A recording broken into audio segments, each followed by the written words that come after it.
Hello, uh, testing stream in 1 2.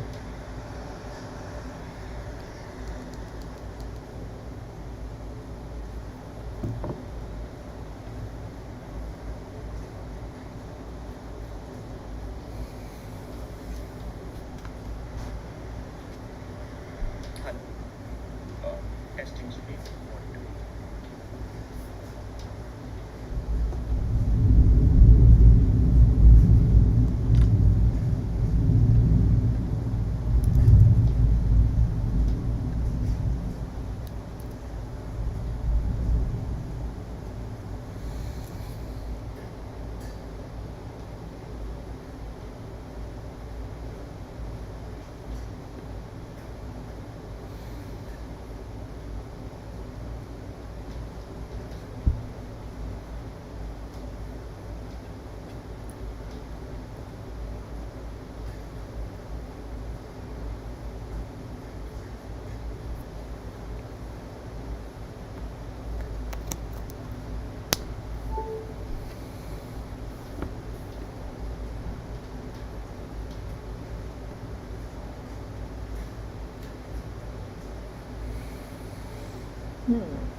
Hello, can everyone? Is my audio and video clear? Can anyone confirm?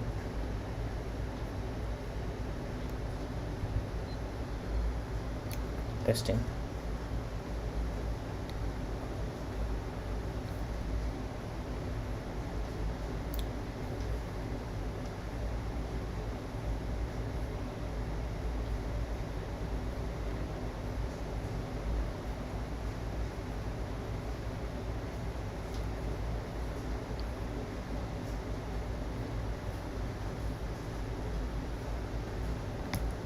Let's just check.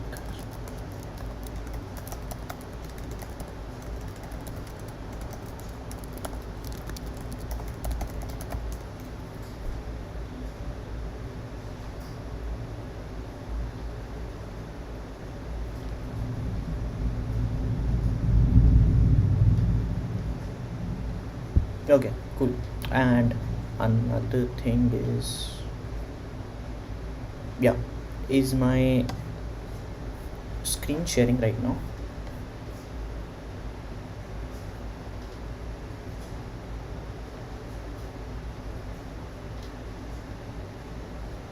Yeah, good morning everyone. Can people confirm?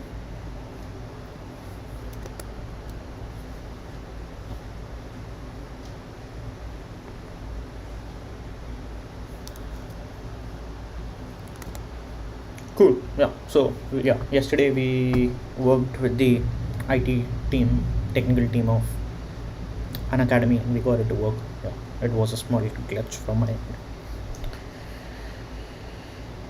So on the Discord server, I just put in the slides like 10 minutes back. You can download the slides from there if you want to have them on your own PC. And the topic for today is suffix arrays. Yeah, that's pretty much it. So we'll start in like another, I think, 1 or 2 minutes. Meanwhile, a high level idea of the agenda will be what is suffix array, like what is the data structure about. Then we'll have how to think of it as a black box, how to be constructed and its applications. It's very important to know that, like, so some students understand suffix array inside out and some don't, and it's all right either way. Like for more majority of the questions that are meant to be solved using suffix arrays, even just having a black box idea of what it gives you back is enough to solve the question. But understanding what the black box is and like having that code ready in your code book is important. Also, as far as I know, suffix array is not a syllabus, is not a part of school student olympiads, which is like IOI, INOI, ZIO, any of those. So you don't really have to memorize the code, because like it's only there in ICPC, and I don't expect anyone to get a suffix array question ever in an interview also. So it's mainly there for ICPC and like online live contests, for which you can use code books, and that's why, yeah, just use a publicly available implementation. Yeah, like so what Vedant asked is basically, are we allowed to use publicly available implementation? Yes, for ICPC and I think other online random contests. And for suffix array specifically, I won't recommend you to try to implement it on the fly. The implementation details are just too tedious to get them right during a contest environment.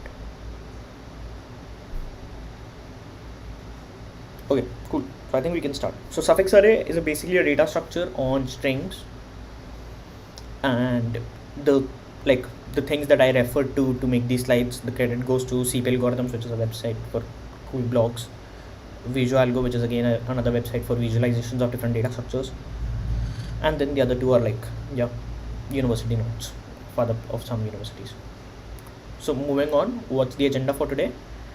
The agenda is what is suffix array, how to think of it as a black box, how do we construct it, and its applications. I would say that maybe you can treat this portion as optional if you find it too technical or you don't want to, but like this portion is very important and this portion is also very important. Like knowing how to use it, or like knowing where to use it application wise, is very important, and also how to think about it in an abstract way. For example, if you think about a segment tree, you sometimes forget what the inner working is, but just remember that it's a range minimum query data structure or something of that sort, right? You may not remember the exact details, but you remember it gives me the ability to query on a subarray, to update on a single point, and the combined function can be of this sort. That's what the power of segment tree is. Similarly, you should know what the power of suffix array is, even if you don't understand the implementation completely. Because for most of, take an example, s is equal to, let's say this one, s is equal to AAB. Let's say this is a string. Then this is the suffix starting from the 0th position. This is the suffix starting from the 1st position. This is the suffix starting from the 2nd position. So basically I'm referring to this suffix, then this suffix, then this suffix, then this suffix, and then the last character only suffix. So we have 5 such suffixes, right? And when you sort them in alphabetical order, in lexical order means letter A is smaller than letter B and vice versa, and like letter B smaller than letter C and so on. Then you get this. This is the sorted order. So here, okay, now think about it. Representing this thing in its entirety is very expensive. Why? Each suffix is almost of order n length, and if you try to store all the suffixes in different strings, you'll waste order n square space, roughly, right? N square by 2 to be precise, but yeah, roughly n square, order n square space, which is a lot. For string questions, you generally don't get order n square when n is the length of the string.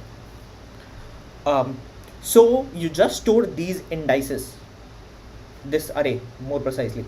Now what is this array? Notice 2 refers to the suffix starting at the 2nd index up till the last point. Here 0 means that this is the suffix from 0 to n minus 1. The 1 means that this is the suffix from 1 to n minus 1, and so on. And when you sort them, after sorting, this is the suffix from 2 to n minus 1, which is less than the suffix from 3 to n minus 1, and so on. So the array that you get, which is important to you, is this array 23041 for this string. So my example string was this, and the suffix array that I got was this. You have to think that that's the only output that the suffix array gives you, more or less. Like later on we'll define another array which the suffix array gives us, but this is like, people a lot of times say it as suffix array, SAI array, like it's denoted by SA array. So is this example clear?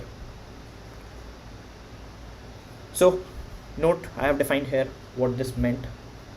Once again, for people coming in late, these slides are present on the Discord link, so you can open up the Discord link and on the channel of suffixes, or someone can just put the link here in the comments, and you can download these slides from there if you want to read them on your own pace.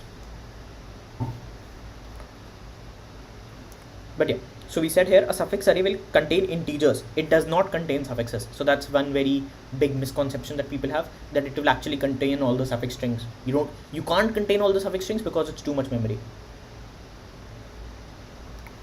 Okay, you would want me to go full screen in the drawing mode, is it? Cool. Works fine with me. So a suffix array will contain integers that represent the starting indexes of all the suffixes of a given string after the suffixes are sorted. This is the standard definition. I gave you an example of ABAAB. You take all the suffixes. So there is the suffix starting from the 0th character, suffix starting from the 1st character, and so on, suffix starting from the 4th character. Then you sort them and you get this, which is like AAB is smaller than AB, is smaller than ABAAB, is smaller than B, is smaller than BAAB. Notice this comparison. This is a kind of like a special comparison that you should take care.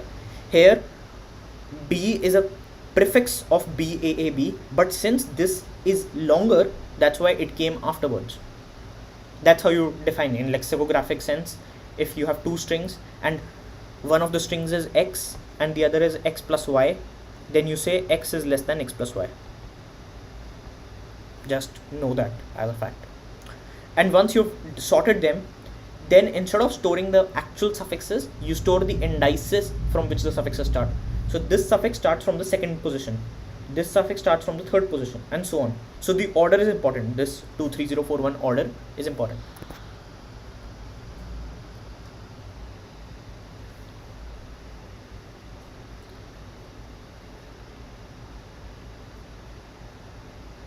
Okay. So now we have a poll question. Given this string, assume dollar is less than character A. Just assume that. Okay, because a lot of times in suffix array data structures you will append a dollar additionally at the end. That's like one of the common tricks that people have, that append a dollar at the end. Okay, so assume that dollar is less than A, is less than B, and dollar dot up to Z. In the suffix array, what will be the 4th entry? Obviously it will be actually an integer, but it will be corresponding to this one, this one, this one, or this one. So I'll just set up a poll. And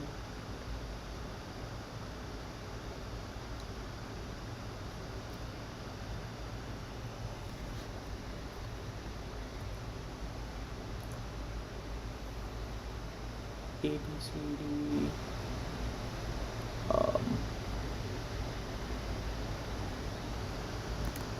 Yep. So these are the options for this string. What will be the 4th entry in the suffix array? Treat it as 1 based indexing.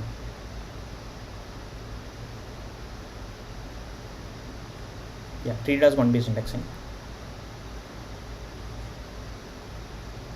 Ideally, it will be 0 based for programmatic reasons. Later on, we'll see. But since I'm asking, like, I won't. Yeah. Okay, cool. Yeah, most of you got it correct. So your first entry will be just dollar. Then you have an entry looking like A, B, C, D, S, dollar.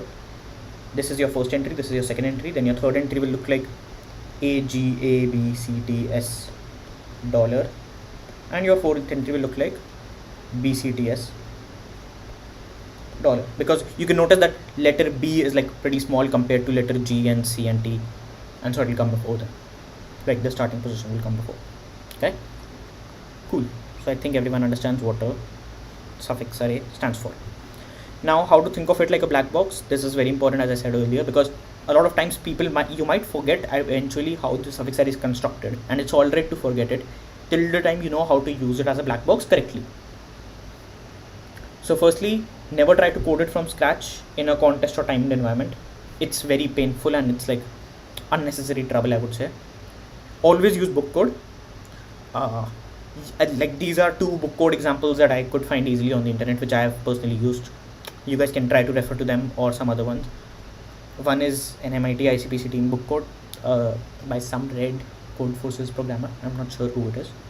And the other one is CP3, which is a book, Competitive Programming 3 by Stephen Hallam. And he has a C++ code. Yeah. So understanding the high level idea behind it is important, behind suffix array. But when dealing with questions, you generally can get away with just thinking of it like a black box. So what is the black box? Like, how do you think about it? So notice you'll have this suffix array I denoting the starting index of the suffixes, which is in the in the sorted suffixes order. This array is important to you. So after your suffix array algorithm has run on a string, you assume that you have created this array. For a fact, you have to assume that. Okay. So you assume that.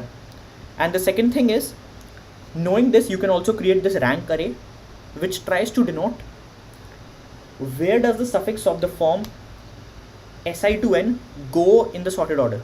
For example, think of this example. In this example, our suffix array looked like 23041. Correct? This was our suffix array. Can anyone tell me what the rank array will look like? So notice your second suffix rank I should basically denote what we said here.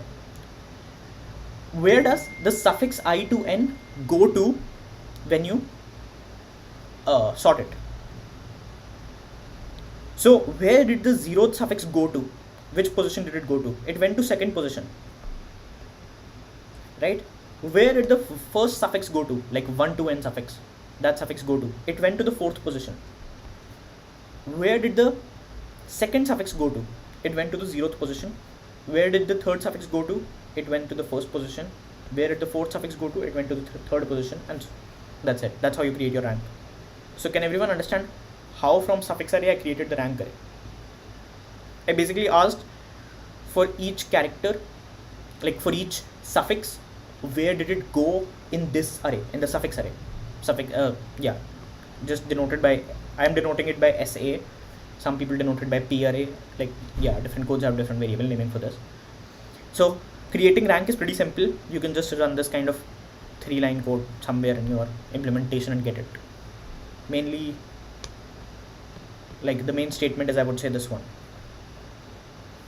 right? C program, not sure what you meant, but okay, let's move forward. So this is one array that your black box should give you, suffix array. Once the black box gives you this array, you can also create the rank array if you want. It's not necessary to create the rank array, but you can if you want to. What other things should the black box give you? It should also give you this array known as LCP array, longest common prefix. LCP stands for longest common prefix. So for a lot of problems, what you're required to tell is, I'll motivate this later on in the lecture, but what you're required to tell is, given two suffixes, you should be able to tell what is the longest common prefix between these two suffixes.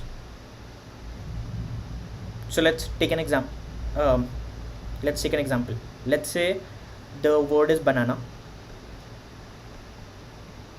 Let's say the one suffix is anana.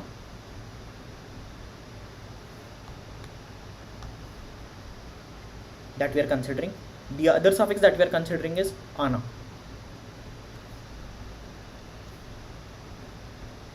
Now between these two suffixes, what is the longest common prefix? Length. What is the length of the longest common prefix between these two suffixes? Can anyone tell me? 3, correct. So basically the first 3 characters are the same. These 3 characters and these 3 characters are the same, and on the 4th character they have a mismatch. Correct? So you should be able to answer this for any pair of suffixes. So even if I give you anana versus say na, then your answer would be 0, because like you don't have any prefix, right?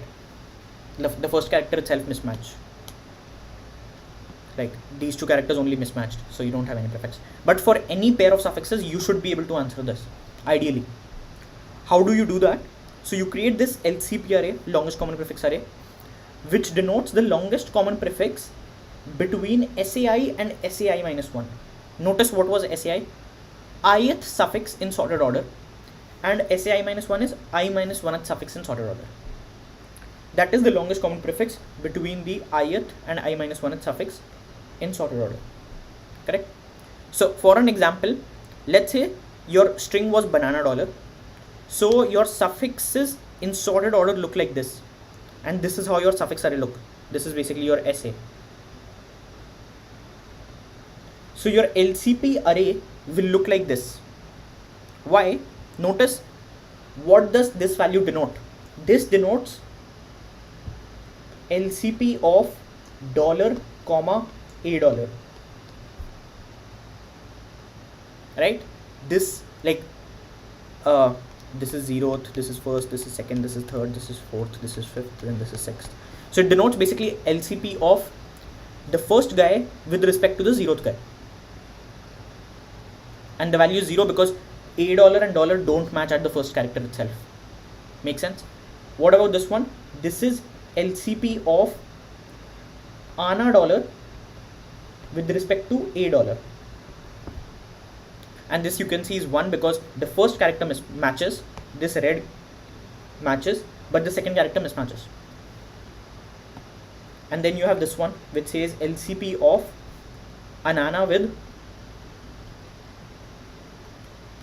the previous one. So this one and this one. Anna. Right? So we are always talking about one previous guy and just taking what is their LCP. So here the LCP will be Anna, so 3. And you can just keep on creating this. Okay.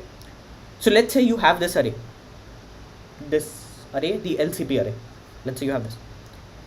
Now, the original question was not this array. The original question was for any pair.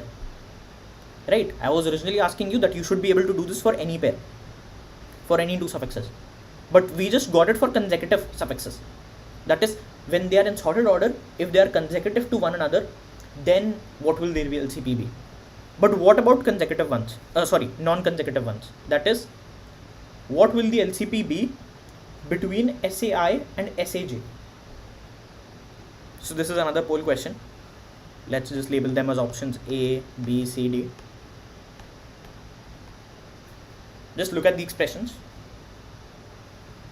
The first one is maximum in that range. The second one is minimum in that range. The third one is sum of that range. And the fourth one is minimum of 2 elements.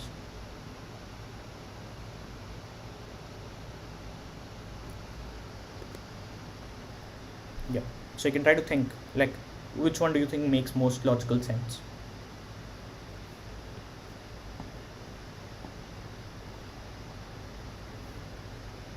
Notice it's quite obvious that LCPI is not useful to us in this case because LCPI denotes LCP of SAI with respect to SAI minus 1. But in this query, I to J query, we don't need I minus 1. Like I minus 1 just lies outside the range. Our range is I to J and I minus 1 is behind it. We only care about this portion. So we start from I plus 1 onwards because I plus 1 uses these two values, I plus 2 uses these two values and so on. So we don't use the ith value. That's why I don't have the ith value here anywhere. Right? Okay, looks like, yeah, so most people got the hunch correct. It's this one, it's the second one. So notice the reason why it's true is, let's say in this array, take an example. Let's say you want to find the LCP of the first character, the first suffix array with the third one. That is a dollar with Anana dollar. Then you can say a dollar has something common with Anna dollar, which is the first character.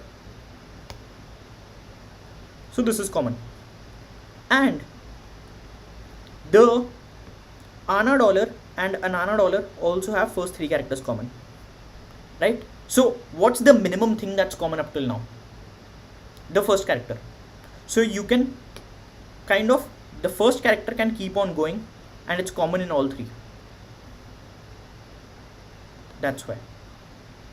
That's why you take the min. You can't take the max. You can just easily think why you can't take the max. If you had taken the max, you would have got the answer 3, because you would have taken the max of 1 and 3, but the answer is clearly not 3. You don't have 3 characters common in these two, right? And also, why is it not D? Option D was don't consider anything in between. So think of an example where you have something in between also.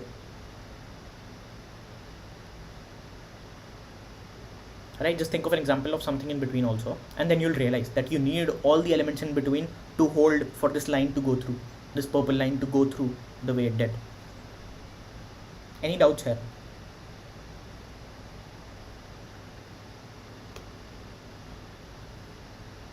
So notice that this kind of a thing can be solved by range minimum query data structures. Example, segment tree, sparse table, etc.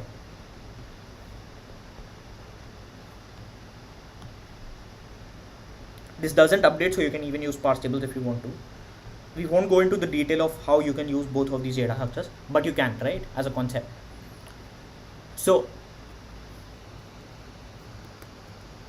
is it because the elements with the same starting letter will always be consecutive? Correct. Yeah, Vedant, because we sorted the suffixes, remember that. So consecutive people are together, and you're just taking the min, so that the entire range is kind of this way.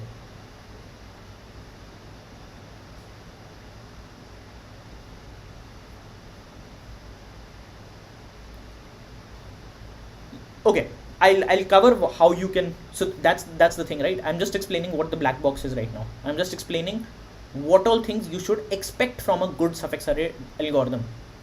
It should give you this suffix array fast, and it should give you this LCP array fast. That's it.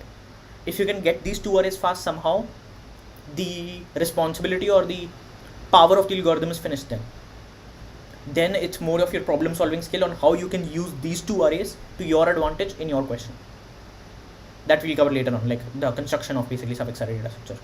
But just note that you have to get these two arrays fast, and notice easily that once you have this LCP array fast, you can answer these queries of the form LCP I, j using this second formula, using a range minimum query data structure, some segment tree or something.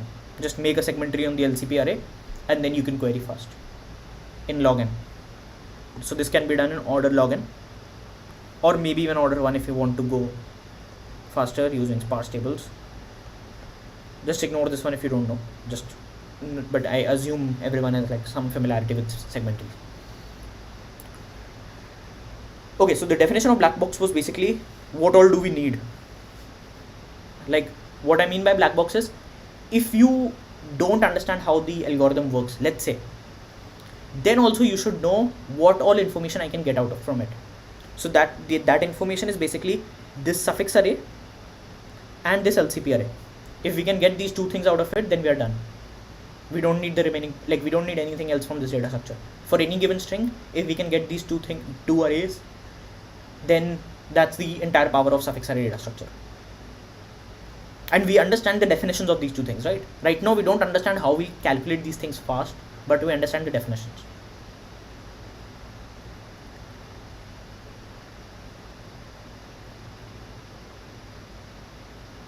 What you're saying is, if suffix array are if successes array are in sorted order, then suffix array which comes later will have less number of matching characters which are coming in between I, j. Yes, something of that sort. For LCP array, I think I'm assuming you're asking this.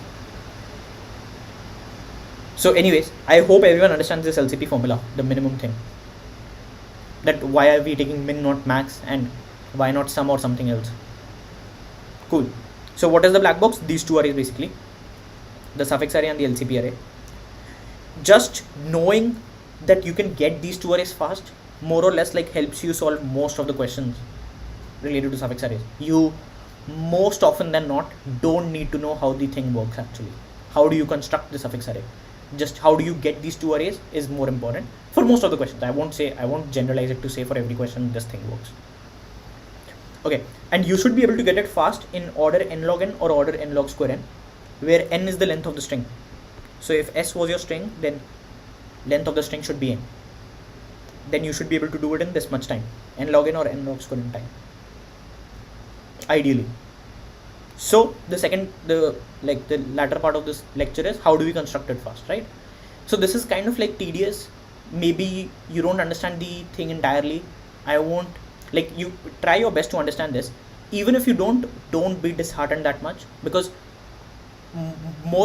generally speaking, you'll use the code book, and we'll cover the applications, like how just to use those two arrays to crack actual questions. And you can just assume that you have code book for the construction. It's better if you understand the construction, but it's not I won't say it's a hard requirement to be able to use the data structure. Yes, Samarth is right. There is a order in solution also that exists. So let's first think about what's the slow method. N square login. N square login is basically just create every suffix. So take your string s, let's say it's something, let's say it's banana, right? Just create every suffix. So s1, s2, dot dot, every suffix.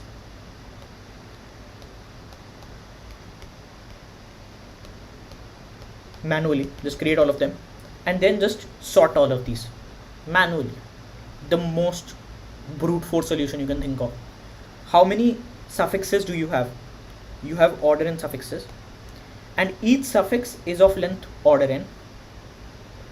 And what's the, okay, just think about this. Cost of comparing two strings, cost of comparison, multiplied by cost of sorting n elements. And how can you sort n elements? Using a n long algorithm, right? Something like merge sort or quick sort. And what's the cost of comparing two strings? If I give you two strings, then you'll compare the first character of both of them. If it's equal, you'll go to the second character, compare both of them. If it's equal, you'll go to the third character, compare both of them, and so on. So the cost of comparison in worst case is order n also. So the total algorithm is n square log n. The cost of comparing any two elements of that vector will be on in worst case, and I can easily make the worst case. If you set your string to look like a endlessly, then every suffix will just look a bunch of a's, right? And whenever you're comparing two suffixes, you'll spend a lot of time, because everything will just match. So you'll waste a lot of time, correct? So I hope everyone understands this, that why is the slow method n square log n? Why can't you do this? For most cases, you can't do n square log n, because if n square is working already for that certain problem, then you might have already a simpler solution than suffix array. You probably don't need to use suffix array itself. So generally this is not useful. So now we have fast method, which is n log square n. We will be covering this primarily. So the difference between fast and fastest, okay, ideally there is an order in method also, but just ignore it. It's some complicated research paper. We'll kind of try to discuss how the n log square n method works, but the code books that I referred to you, they are generally n log n, which is like I think the fastest implementation that people use in actual comparative. There is another paper, I think it's named DC3, which is order n. If you want to look it up on the internet, I think there is some code forces blog on it also, but for practical purposes it's not that useful. Yeah, you'll never need ON. So we'll mainly consider the fast method, discuss the fast method. I'll briefly explain how the fast method becomes the fastest one. Like, how do you drop the log factor? It's quite easy. It's basically you have some sort function call inside your code, and you basically say that instead of using a merge sort, now we'll use a counting sort or something other, counting or a reduce sort basically. And the merge sort used to be n log n, counting sort is order n, so we drop the log. That's how the optimization works from fast to fastest. We'll ignore that for now. Just think about the fast algorithm. So these are slides mainly taken from Visual Algo. I would recommend you guys to go there yourself right now, or maybe later on if you want to actually see the visualization animation happening one by one. It's a pretty good tool to be able to visualize things. So in this example, what we are considering as our string is ABAAB $. I'm generally always putting a $ at the end, because that's a common practice in suffix array data structure, that whenever you take a string, just concatenate a dummy character at the end. You'll see later on why it's useful, but yeah, it is useful, and people most of the times do it. So what you'll do is you'll encode each letter with its corresponding ASCII value. So this is 97, this is 98, this is 97, this is 97, this is 98, this is 36, right? Since dollar is 36, you get the benefit that it's basically correct.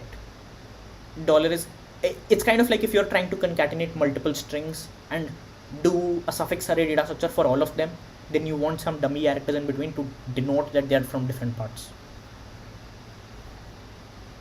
Also, the implementation simplifies a lot when you add a dummy character. So anyways, just notice that your dollar is less than A, B, C and Z. That's the important property to note here. Now, what are these arrays that we are talking about? So initially you make pairs. Okay, so what you do is just look at this algorithm that they have. So they have an outer loop K. It goes from 1 to n and it's multiplying itself by 2 every time. This is a multiplication by 2.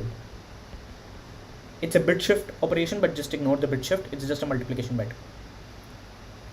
You do some sorting, it says, and then it does something else, right? So what does it sort exactly? It says, on a very high level, I'll explain this once. Let's say you have this string. Okay, it says starting, take these two characters, put them in a pair. So this is A1 comma A2 pair. Take these two characters, put them in a pair. So this is A2 comma A3 pair, and so on, an minus 1 comma anth pair, and sort all of these pairs. Okay, sort all of these pairs. So you have order in pairs and you'll just sort them. You can use a merge sort for now. Just think about it like a merge sort. Later on you can try to think of it like a counting sort. So you sort them. So here what he does is, he takes, in this case, the first letter is A, so he puts 97 here. The second letter is B.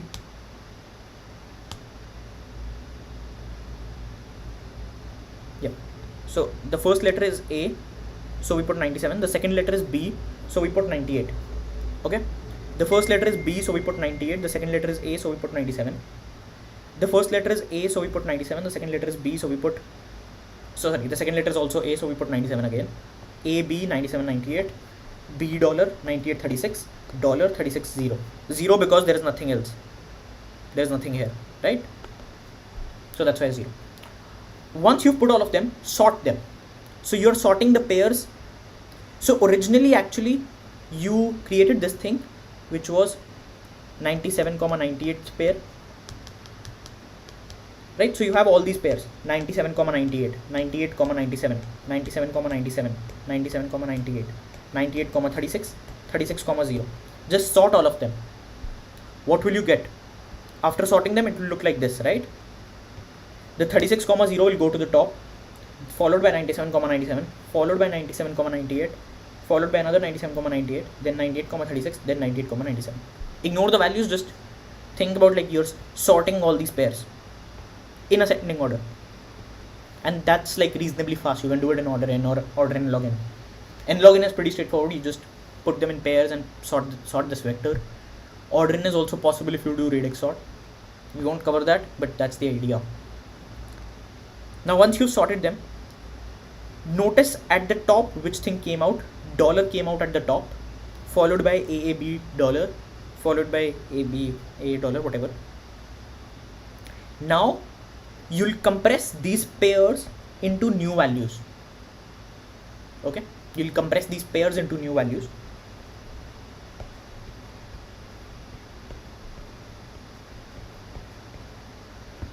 So initially you just set that the new values are going to be 0 initially, because right now you've sorted. Right now you're at this line of the code.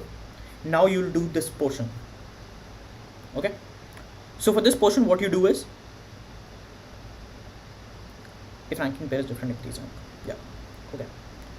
So you, let me run through this. You give this the rank 0. Okay, then since 97, 97 is greater than 36, 0, the previous guy, so you increment its rank to 1. Now since 97, 98 is greater than 97,97, that is the previous guy, you increment its rank to 2. From 1 you go to plus, you do a +1 and you make its rank 2. Then this thing and this thing are equal actually, right? 97,98 and 97,98 both are equal, so you don't change the rank, you just put 2 again. And 98,36 is greater than 97,98 as pair, right?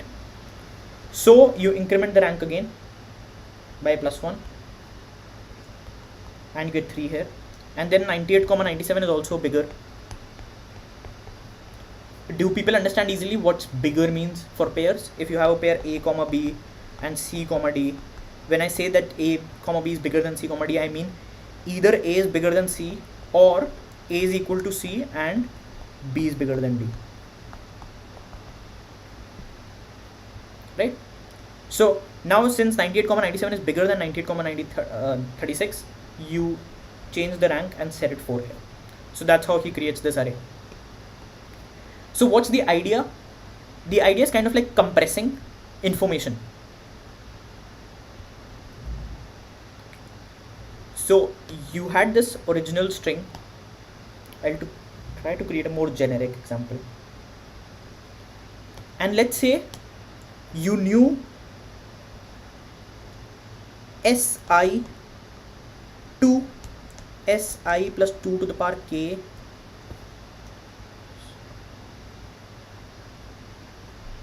compressed value.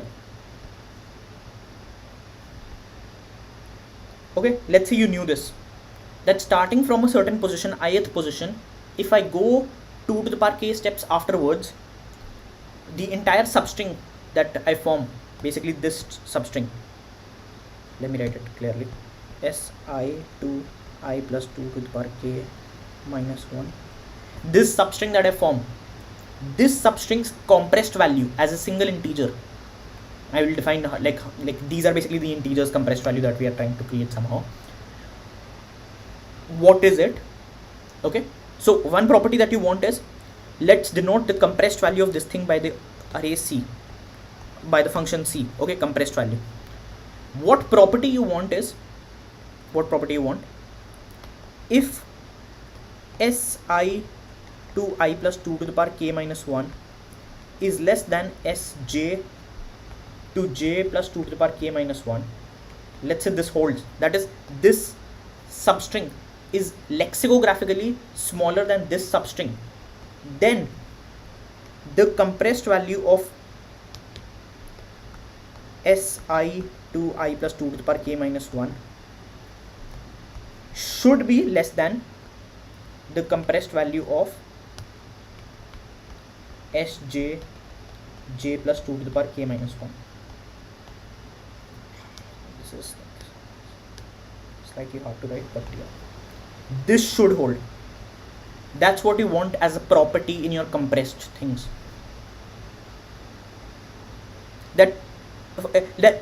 Okay, ignore the power of 2 thingy right now. You might think like, why are we using power of 2? Why not some other power, or like, yeah, why not just every act or something? Just notice, if this power of 2 is made enough large, if I set k to log n, what will happen? If I set k to log n, this will basically look like the last character, right? Si to n minus 1, and this will also look like last character.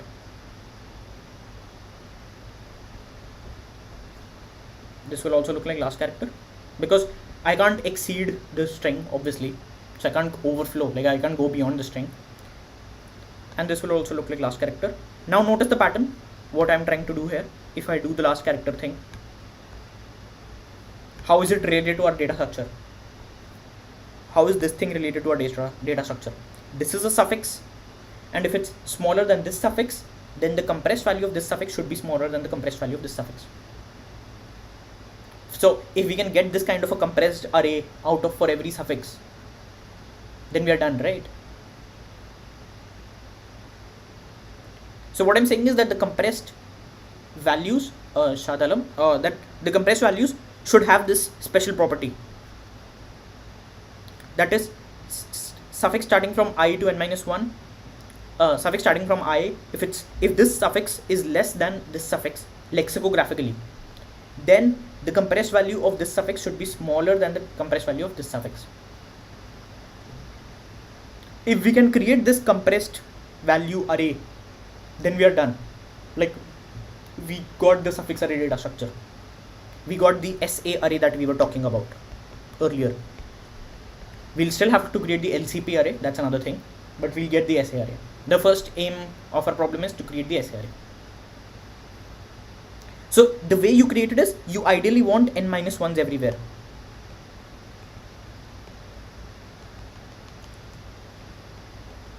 Right? But getting directly to n-1 is hard. You can't directly get to the suffix of the last position. I just assumed that k is log n, but it's hard. So the way you build up to that point is using these smaller 2 to the powers, smaller powers of 2. That's the idea. You take smaller powers of 2, work on that, then move on to bigger powers of 2, work on that, and eventually you'll reach k equal log n. That's the idea. So that's why his code also kind of multiplies k by 2 every time till the time k doesn't reach n. Right? This part is actually multiplication by 2. Yes, Rahul Karad, you're pretty much spot on. It kind of looks like sparse table. The high level idea is of sparse table. If you know sparse table, I think it will be simpler to understand. That you take like groups of powers of 2 and try to combine them together. Not even groups, pairs. So what you're trying to do here is basically take 2 powers of 2. Like, okay, now let's take an example. Let's put k equal 3. Okay. Then you might have a compressed. So let's say I is equal to 3 here. I is equal to 2 here. What will this thing now look like? Going from 2 to what is 2 to the power k? 2 to the power k is 8. So going from 2 to 9, right? So from 2 up till the 9th position, I dash equal 9. And let's say there is another, so let's denote it by red. And let's say there is another suffix array from here to here, okay, which is from j equal 11 to j equal 18. Yes, Vedant. In the previous example, it was just k equal 1, so you couldn't really see what's happening. That's why I'm trying to take a bigger example. Okay. Now think about how you'll create the compressed values of this thing and this thing. Notice earlier k was 2 in the previous step. In the previous step, k was 2. When k was 2, you had this chunk, bad color. You had this chunk, you had this chunk.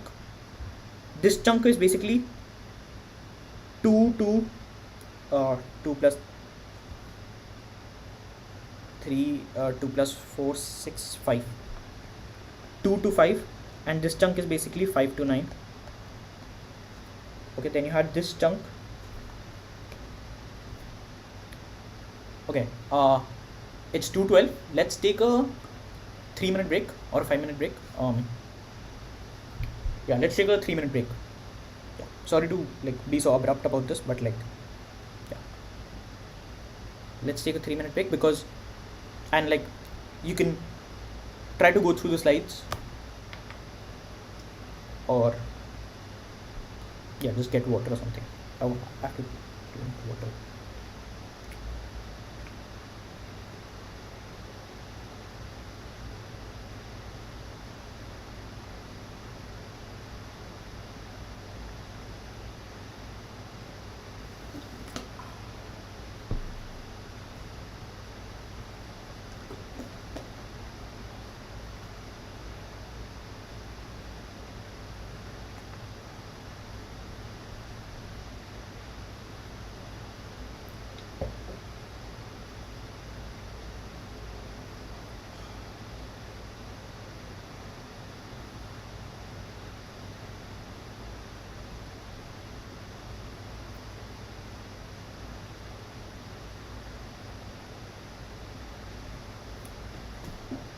Okay.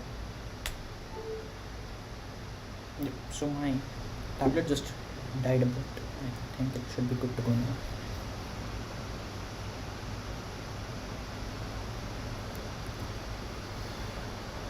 And file name of recording.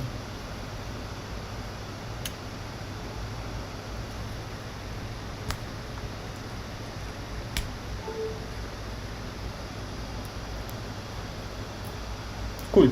Can everyone see the screen back again? Just confirm. Cool. So yeah, so I was explaining this, sorry to be so blunt. So we had these green chunks, right? Like we were discussing k equal 3 and how is it dependent on k equal 2. So how will this chunk look like? It will be from the position 11 to 15. No, sorry. Yeah, getting these positions indices is 11 to 14, and this one will be from 15 to 18. Correct?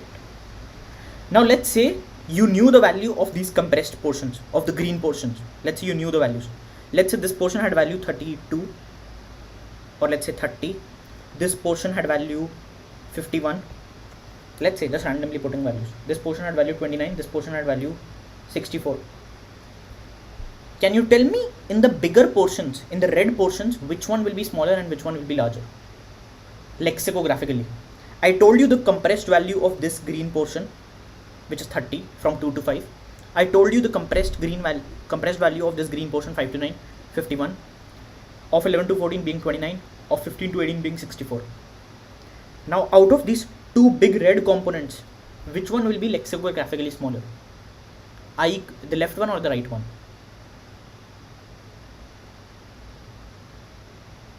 Which one will be smaller?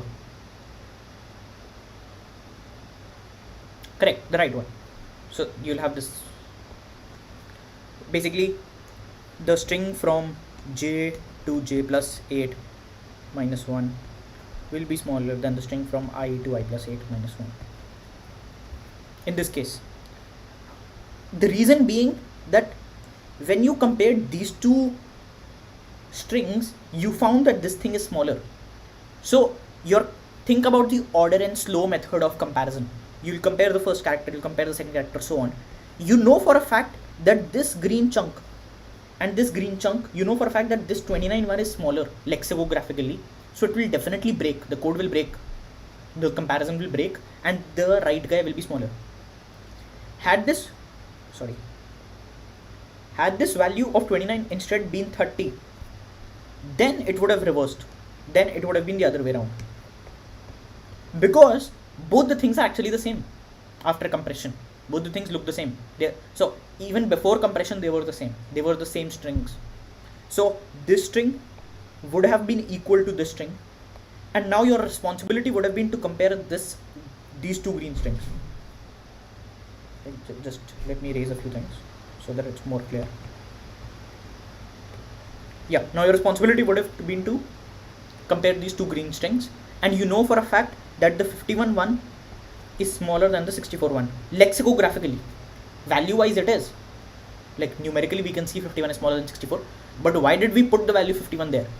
Because lexicographically that string is smaller. That's why this is important. So that's why in this case left side will be smaller than right side. So do people understand how using smaller powers of 2, I used the power of 2 being 2 to the power 2 is 4. I used groups of sizes of 4 and created the compressed values for groups of sizes of 8. So I can create these compressed values using compressed values of this just smaller power. Let's write it here. Compressed values of Si I plus 2 to the k minus 1 for all I. If I know all these values, then I can create these values, these new values. And that's what you're doing in this algorithm. This value is basically the first chunk, the first green chunk. This value is the second green chunk. And then you're kind of making this pair of first chunk plus second chunk and sorting all these pairs, right? And after sorting them, you get these pairs. So for example, in this example that we are discussing, one of the pairs is 30, 51, right? And the other pair is 30, 64. Now after sorting them, in the sorted array, 30, 51 will come, let's say here, and 30, 64 will come here. and we'll give this, say we gave it a rank R, then we will definitely give this a rank greater than R because of this algorithm. If ranking pair is different, increase rank. So when we are going from this position, let's say this is ith position, this is jth position. When we are going from I to jth position, we would have definitely incremented our rank once. We would have run this line once at least, because 30 and 51 is different from 30,64, and that's why this person's rank would have been greater. So maybe this person gets the rank, some number, right? Just how 31 was some number for us, maybe this is some number 42. Then this number will for a fact be greater than 42. Maybe it's 45, maybe it's 47, we don't care. But it will be bigger than 42. And you can keep on doing this. Once you have all these red chunks, you can merge these red chunks together also. Merge 2 red chunks together to get a 16 size chunk. These are 8 sized chunks. So do people get this idea now of construction? We are basically working on powers of 2, combining pairs of powers of 2, making a pair out of it, sorting all the pairs. So that's what the algorithm does. Sort all the pairs and then ranks them and updates.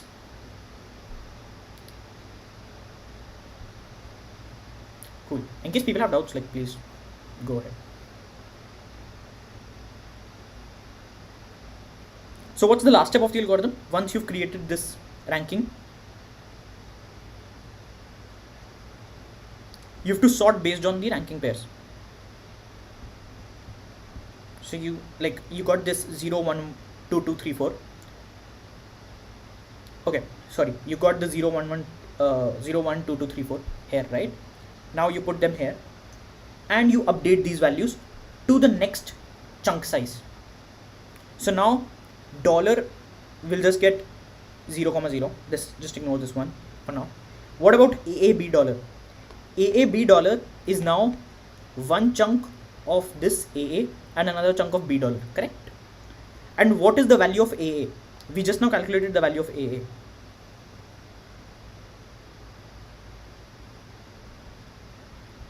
Look here. Here we calculated the value of AA because we calculated A with A. So this value 1 is important to us. So we take 1 for this one. What about B dollar? Notice here we calculated this also. So this was 3 for us. So 3. So 1, 3 is our pair. So that's why he puts 1 here, 3 here. Now what about this one? AB is the first pair and AA is the second pair. We already saw AA is 1. So that's why the 1 here. And what about AB? Well, you can see AB. AB comes here. And this value has been compressed to 2. So 2. And you keep on creating all of them. And then you again make these pairs. So one pair is 0, 0, another pair is 1, 3, another pair is 2, 1, and so on. And you sort them again.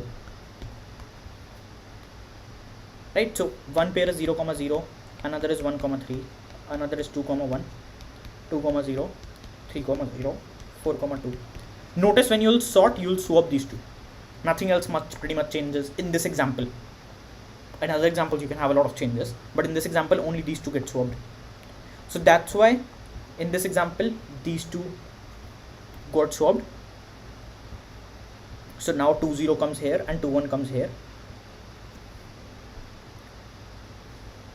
And you relabel them. Like after sorting them, this thing is ranked 0, this thing is ranked 1, this thing is ranked 2, this thing is ranked 3, this thing is ranked 4, this thing is ranked 5. So you get these new ranks. And once all these ranks are sorted, you're done. No, sorry, that's incorrect statement. Yeah, that's an incorrect statement. Yeah, so once basically your K increases so much that your suffix, like this thing that we were trying to calculate, the compressed value for, this thing starts looking like this. Once your K is large enough that it starts looking like this for all I. So basically think about the worst case. the 0th character 2 to the power k minus 1, this should start looking like 0th character goes to something greater than n minus 1. So that means 2 to the power k should be greater equal n. That means k should go at least to log n. So that's why you need log n iterations of this algorithm. Then everything will start looking like this. Will start looking like suffixes. I'm assuming that you can't go beyond the last character. So don't think of this thing exceeding n. That's not possible. Exceeding n is not possible. Okay, so that's the idea. So what's this algo? You're going from, you're like basically increasing k, multiplying it by 2 every time, sorting these pairs, the ith guy and the I plus kth guy, which he does in the algo, giving them IDs, and then replacing these ranks, which I was earlier referring to compressed values. You can think of them as ranks, like RA is equal to C is equal to, basically R is equal to C. I was earlier using the notation of compressed value. It's the same as rank. This RA array and this C array are basically the same. Like I was just interchangeably using the words. So this is how an example code looks. I took it from CP3 book code. I'll just on a very high level try to explain what it does. You don't need to get into the details because it generally looks ugly. Like, to be honest, suffix array codes always look ugly. Like I haven't, like the fast implementations at least, I haven't seen ever anyone writing it very cleanly, like easy to read. So initially you set RAI to be TI, the rankings, which is the character itself. So your string is actually T.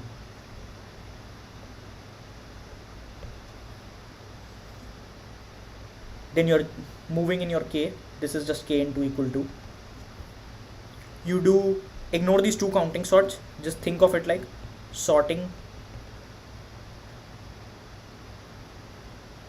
all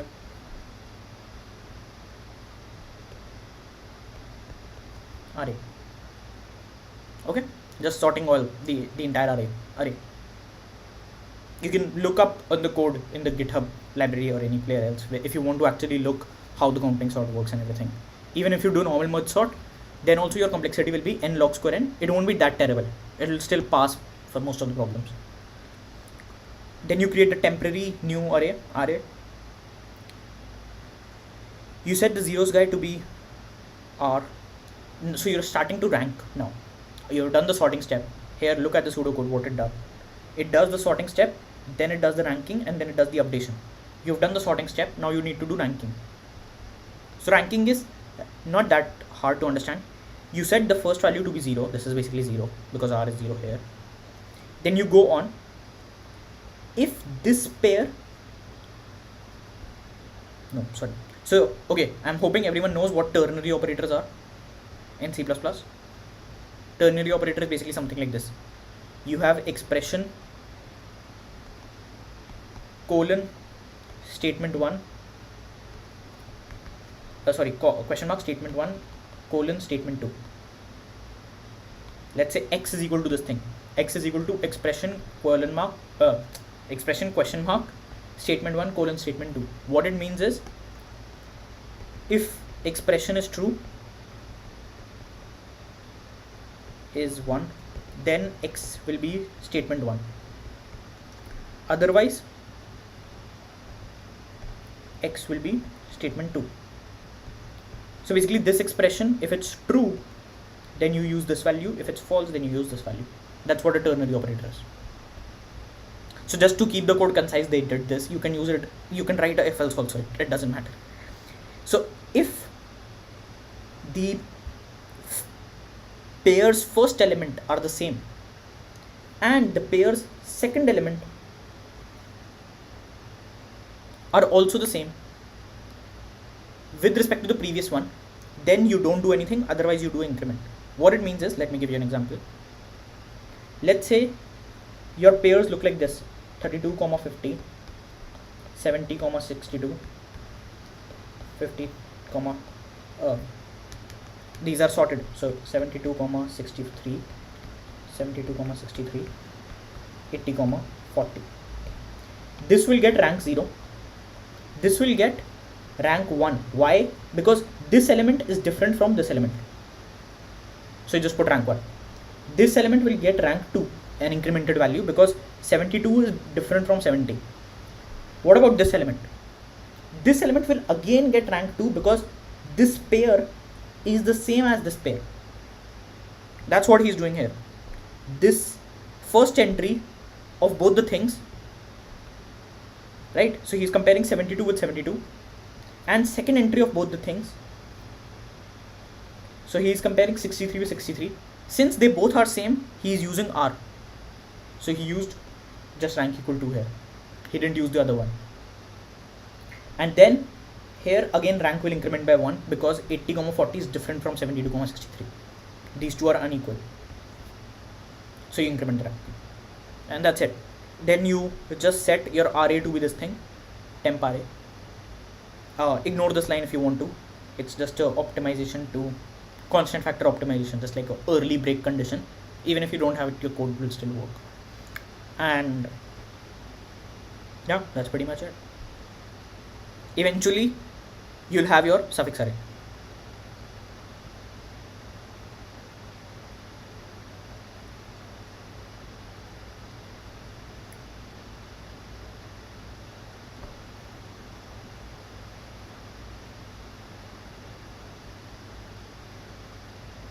Okay, I think I made a big blunder here. You're sorting all these suffixes. That's what I was thinking, like where is the suffix array changing? You're always changing array, correct, but you have to change suffix array also. This array is the important array that you want eventually to be good, right? You want suffix array to be happy, have the correct values. You don't care about the array rank array actually. It's just an implementation detail that you need to create the rank array to be able to work. So you can go through this implementation if you want to, and like the MIT one even. But yeah, there is that. And the comments on the side. I pretty much explained the comments. So now the question asks, how do we make the LCP array that we were talking about earlier? So we are talking about this LCP array, right? Just a reminder, what was LCP array? When you sort the suffixes, then in the sorted order, consecutive pairs have some longest common prefix. What's that longest common prefix value for consecutive pairs? That's the LCP array. So there's this algorithm given by Kasai et al. In a research paper, and this algorithm works in, I won't tell how fast it works. It works pretty fast. Yeah, so we'll discuss that algorithm to compute the LCP array. So now we have the suffix array. We have the suffix array made correctly. What we want to make is LCP array. Okay, so this is the algorithm. So first you create rank array, which I showed you earlier also in the black box. I hope everyone remembers that. Pretty straightforward. Just this line. That what's the rank of the ith suffix? That is, I know there is a suffix from I to n. Where does this lie?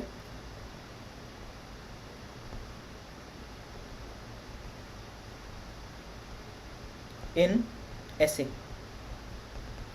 That's the rank, right? So take this example. Let's say your string is this. So you created your suffix array and you got this thing out. So this is your suffix array.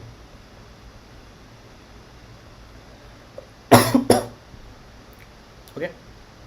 Now let's do a dry run of what this algorithm is actually trying to do.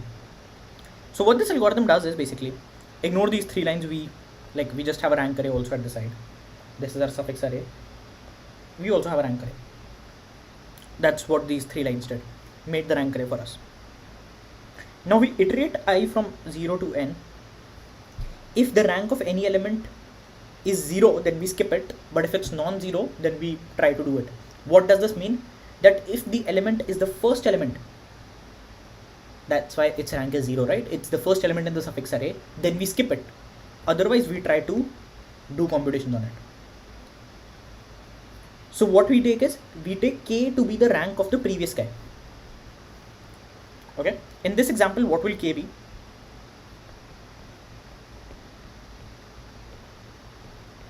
I'm just doing a dry run to show you what this algorithm does.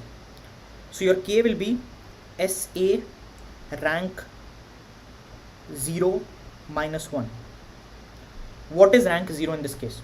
Can anyone tell me? In this example, what is rank 0?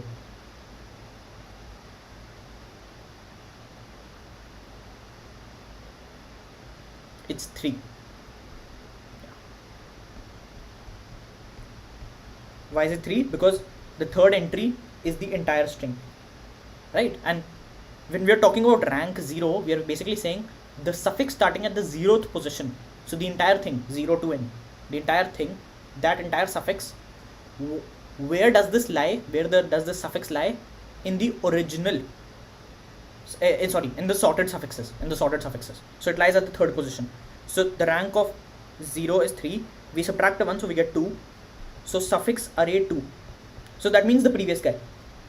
So we are talking about these two guys now. That's why k is set to this. So till the time, okay, notice we have this height variable. Initially it's 0. So till the time the early characters match in these two arrays, keep moving forward. That's what this piece of code says. Line 8. What does line 8 say? It says till the time these things are same, keep moving forward. H++, keep moving forward. Let me give you an example here. These two characters are same, so we go one step ahead. These two characters are same, so we go one step ahead. These two characters are same, so we go one step ahead.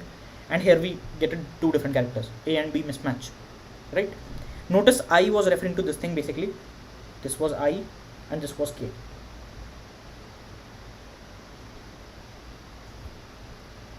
Right?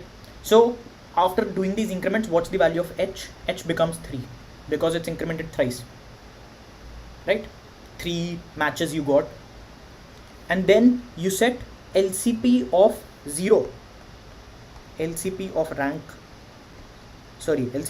0 to be 3, which means LCP of 3 to be 3. That means if you have this LCP array also, then you just set this LCP value to be 3, which is correct, right? Because these two have 3 characters in common. Makes sense. Does everyone agree up to this point as to why this algorithm is working correctly up to this point? Cool. So now what happens in the next iteration? Just look what through the code. H gets decremented by 1.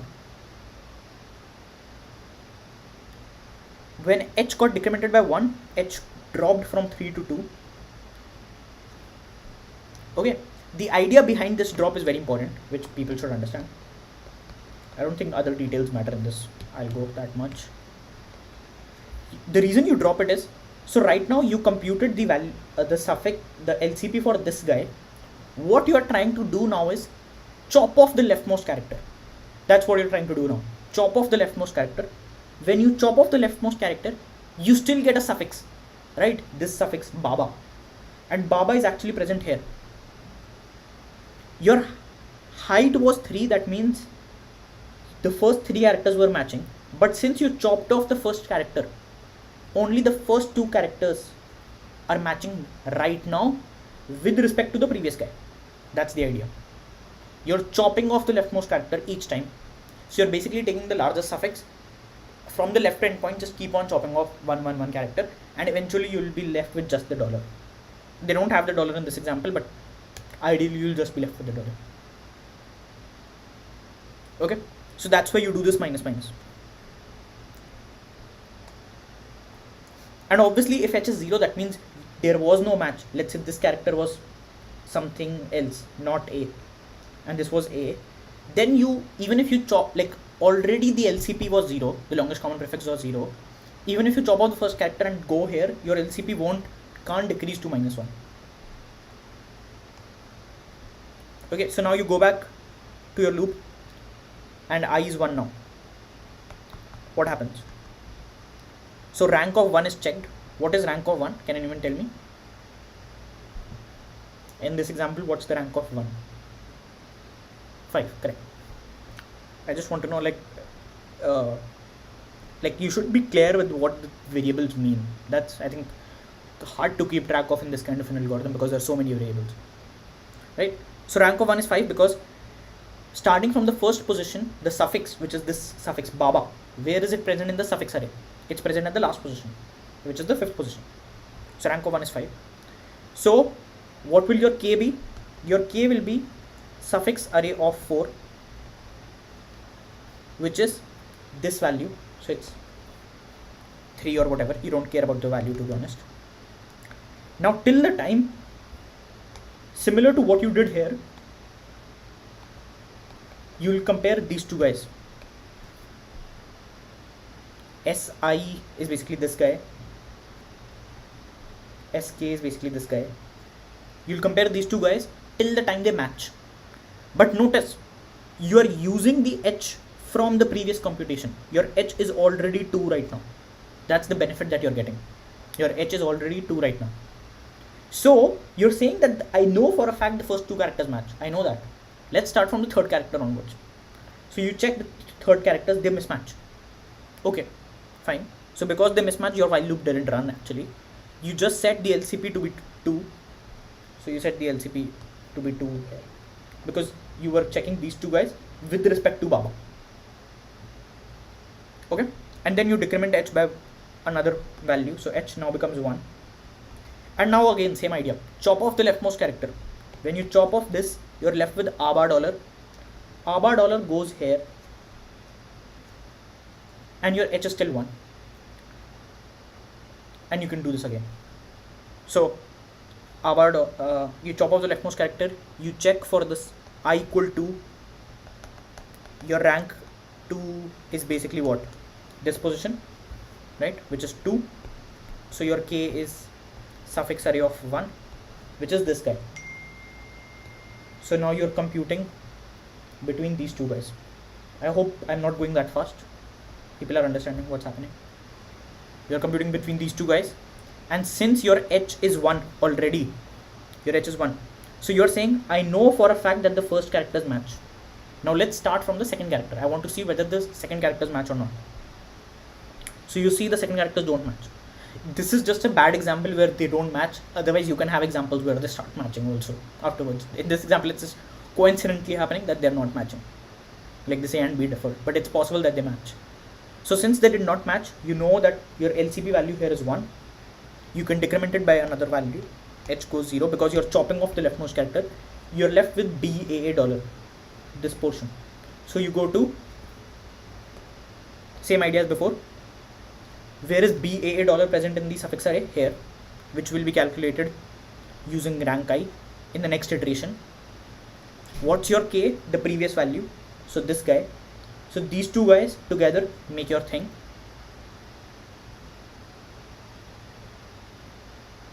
Your h is already 0. Notice how your h is perfectly working. That you know that like your h. Okay, take this for a fact. I won't try to prove it because I think it will be very messy and like some people won't understand it. But take it for a fact. Your h will never be over optimistic. The value of h will never be over optimistic. That is, it's not possible that your h is something like 7, whereas the first 6 characters just don't match, or the first 7 characters just don't match. That is never possible in this algorithm. If your value of h is something like 7, then for a fact the first 7 characters will match. You can't comment about the 8th character or the 9th character whether they'll match or not, but the first 7 would be matching. That's how the algorithm kind of saves complexity. It kind of skips computation. It's similar in idea to how KMP algorithm saves complexity, if you've read it. So the first character, so h is 0, so you just check the first characters, they don't match, so you set your LCP to be 0, and since it's 0, you don't decrement. This thing is not run, so your h still remains 0, and you keep on running this algo basically. Notice if your rank comes out to be 0, which is the interesting case, you just skip. Reason being, if your rank is 0, it means you're talking about this position, right? And this position doesn't have a previous position. So what does it? It doesn't have anything to compare to for its LCP array. So the LCP array is not defined. You can just set -1 or 0 or some arbitrary value here for practical purposes in implementation.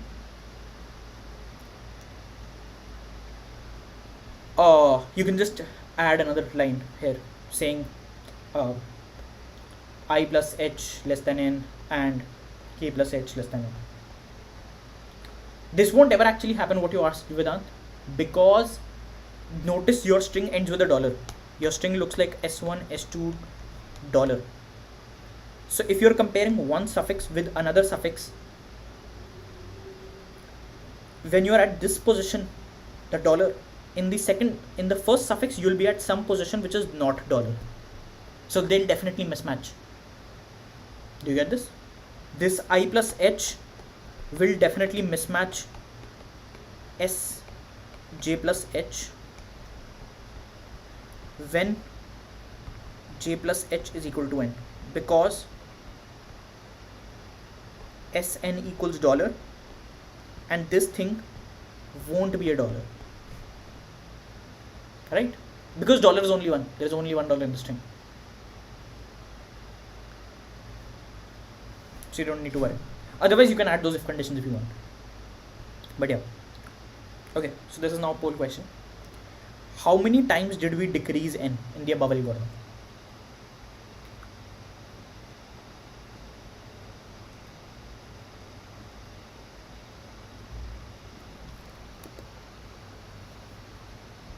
So this was the algorithm. You can refer to it.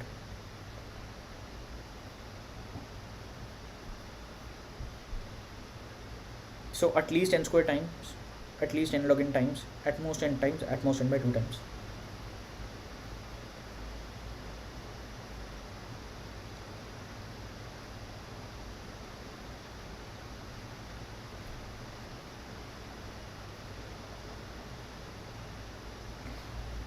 Okay, cool. I think most of the people got it correct.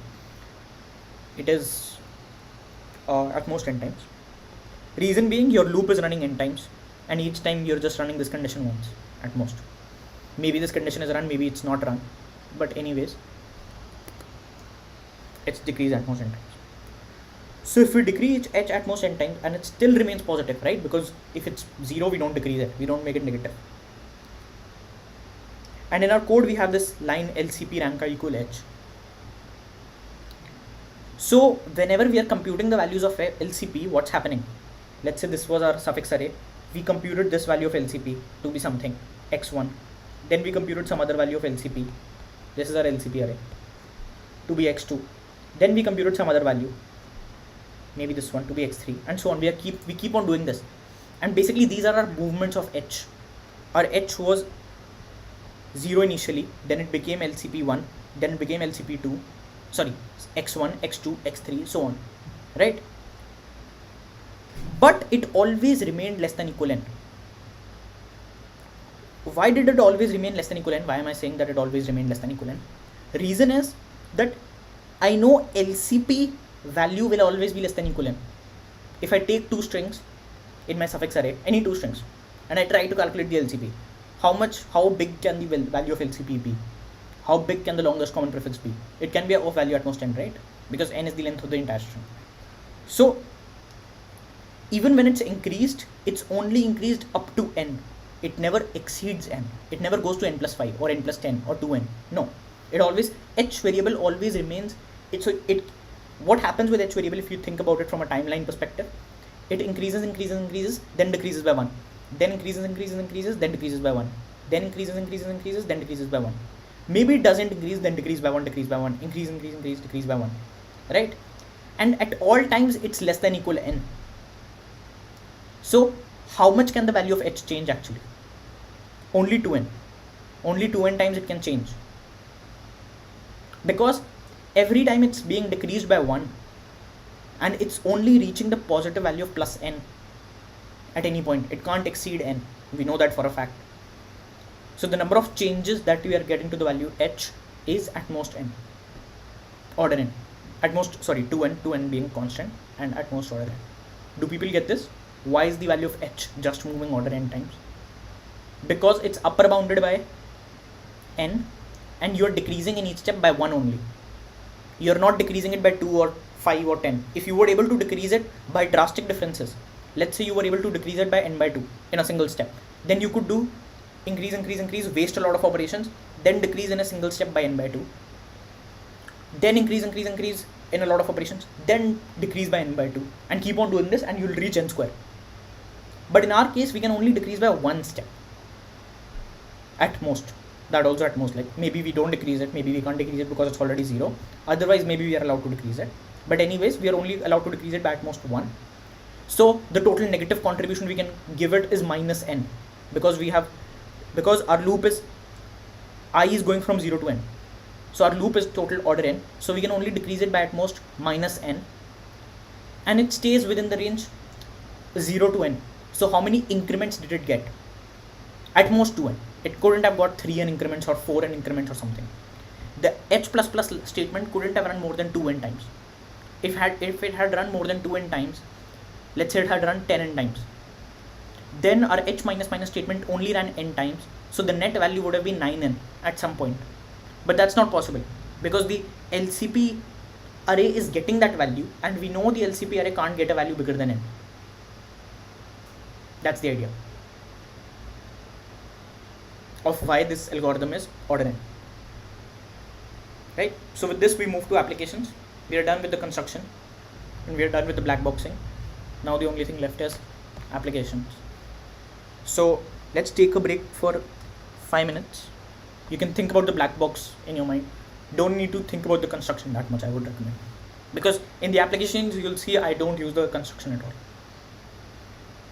Yeah, let's take a break for 2 to 3 minutes or something.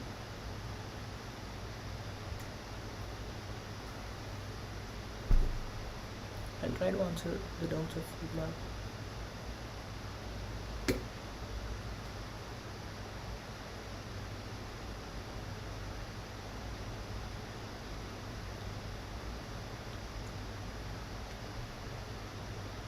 In case you have doubts, just shoot on the chat. You can manually set initial rank for all characters and not necessarily use escape. Correct, that's correct. That's one idea, Samant. That don't use 9798, just use AB1, BB2, something of that sort. Or like $B0. You can even use negative numbers if you want.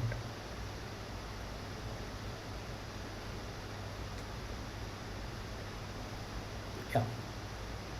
So generally the senatorial character which you guys are discussing about on the chat, which is like $, is used as a character smaller than all the other characters. If you have to add multiple senatorial characters, then it actually becomes a pain. Like people have trouble doing that. One of the ways people do that is they add something like $number. So you know 0 to 9 is also smaller, right? I think 0 to 9 is 48 to 58 in ASCII, and small a is 98, small capital A is 65. So even all the numerical values are smaller. So what you do is you make one senatorial character being $0, another one being $1, $2, up to $10, $12. So when you're trying to insert $12, you're inserting 3 characters, $1, 2.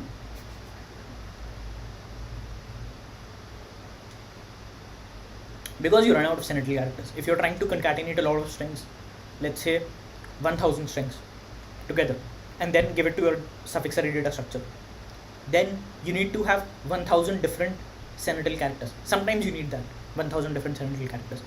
But you don't have 1000 characters in ASCII, you only have 255. So the way people hack around this is that they make $1, $2, some kind of encoding of that sort.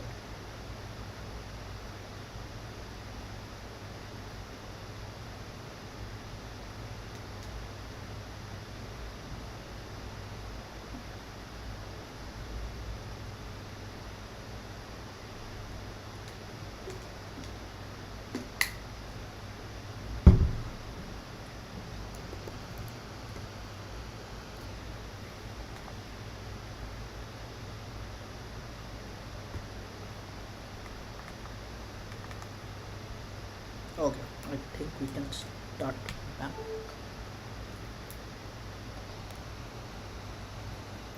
Let's see if OBS picks it up correctly.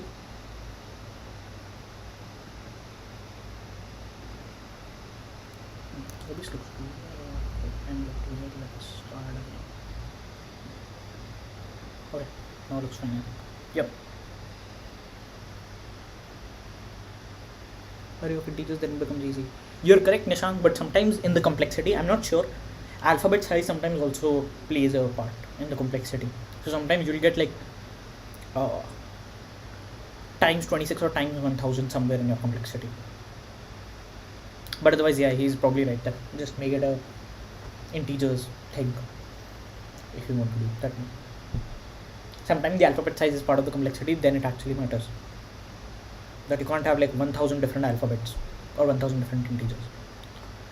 Okay, applications basically means problem solving, like how do problems look for suffix array data structure. So I think we have 2, 3, 4, 5 problems. Yeah, we have 5 problems, and the amount of time we have is roughly half an hour. Let's try to cover all of them. Finding a substring in a string. This is a classic problem. KMP solves it, string hashing solves it, a lot of things solve it. You're given a string A of length n and multiple query strings of the form bi. So you're given a query string b1, a query string b2, and so on, such that the sum of lengths of bi is like bounded by some constant, capital M. For each query, answer yes or no whether bi is a substring of A or not. That's the question. Any ideas on the chat? Like people have what we can do here?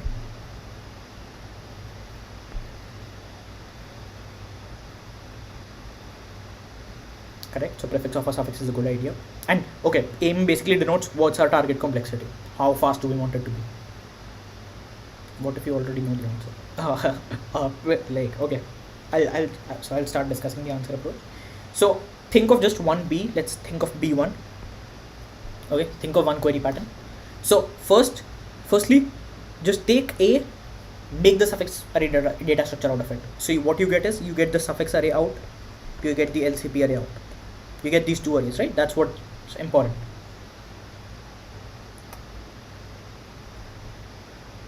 Now notice how your suffix array will look. Your suffix array, if it's like, okay, let's just take some example above.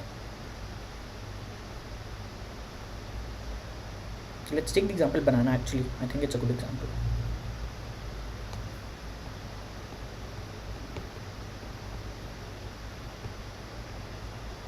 Cool. Let's say your A was banana.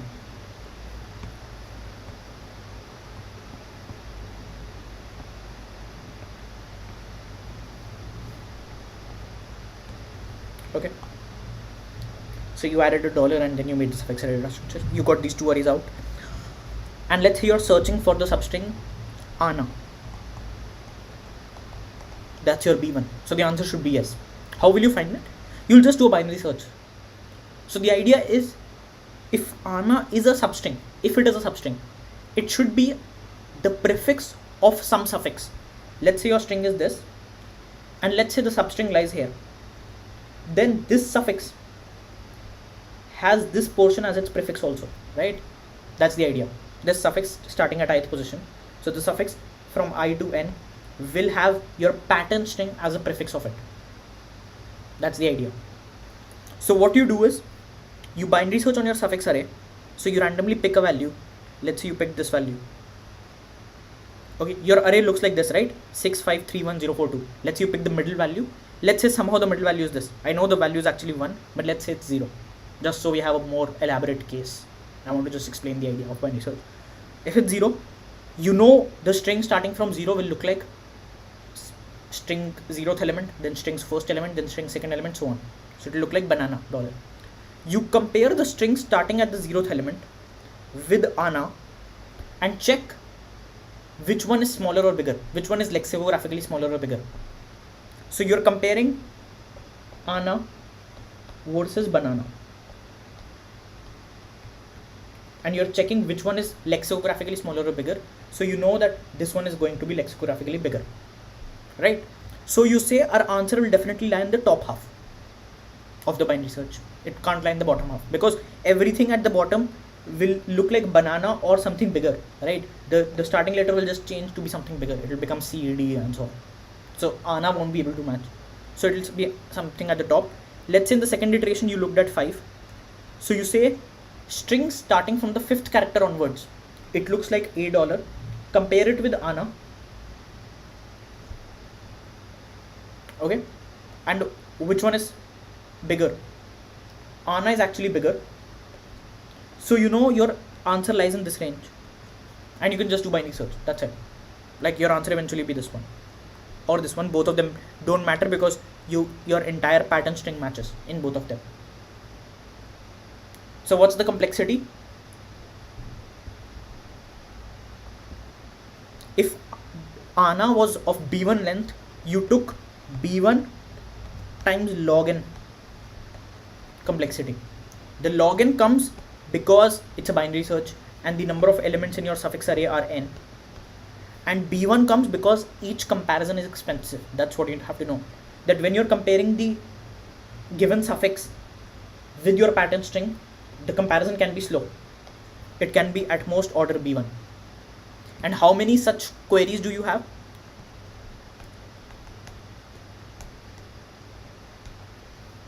You have a bunch of queries, right? So this thing, like b1 log n plus b2 log n plus b3 log n, for each query you spend that much time, and the sum becomes this thing, and when you solve it, it becomes m log n, because summation bi we know is upper bounded by n. So the net complexity is m log n is added, and your construction time. This is construction time basically. LCP array was not required for this question particularly per se, only suffix array was required, but yeah. And if you could do it in n log n, then it's m log n plus n log n plus n log n. Anyways, do people understand the binary search idea? You create the suffix array, then you can just say this string is a prefix of one of the suffixes, so let's just binary search for that suffix. And whenever you pick a suffix, you try to compare it with your pattern string normally, brute force, slow method, just character by character. Okay, second question. Finding longest substring that occurs more than k times, greater equal k times. Given a string a of length n and an integer k, length of the longest string that occurs in a at least k times, these occurrences are allowed to overlap. So then, like, so there should be this substring which occurs a lot of time. So let's say there is a substring x which occurs a lot of time, s1 x x. Okay, let me give another example. A B C A. Okay, and let's say case 3. Can anyone tell me what's the longest length of the string in this case? For this case, the string is 4 A's BCAA and k is 3. What's the length of the longest string which occurs at least 3 times?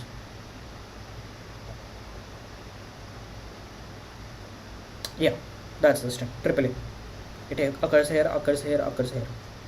So it occurs at least 3 times. Maybe it occurs somewhere else also in the string, we don't care, but it occurs at least 3 times, correct?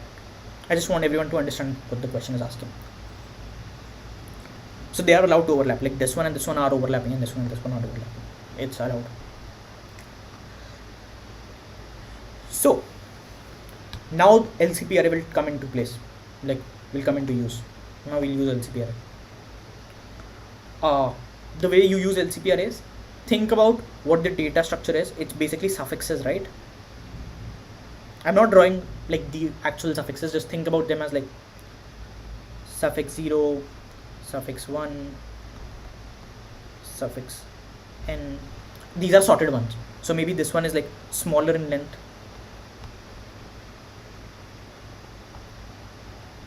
Okay, maybe this one is like this much in length, this one is like this much in length, this one is like this much in length, this much in length, and so on. These are the suffix, this is the suffix array. Like actually these are integers, but just visualize it like this. And you have LCP also. Let's say this LCP array is like 3, 4, 2, 1, 5, 0, 1, 2.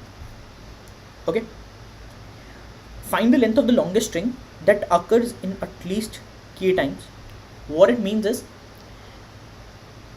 it should occur in k suffixes, right? Like in my previous example, if my string is s and the first occurrence is here, then it should occur in this suffix because s is present here. If the second occurrence is starting from this position, then it should occur in this suffix also because this is also s.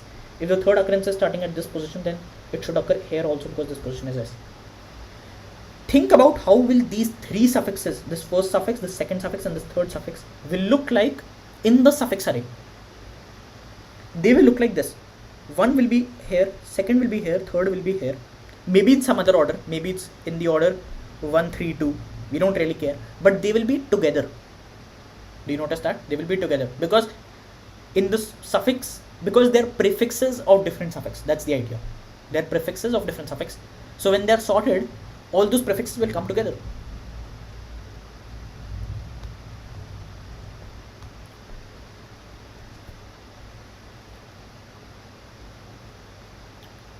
Right?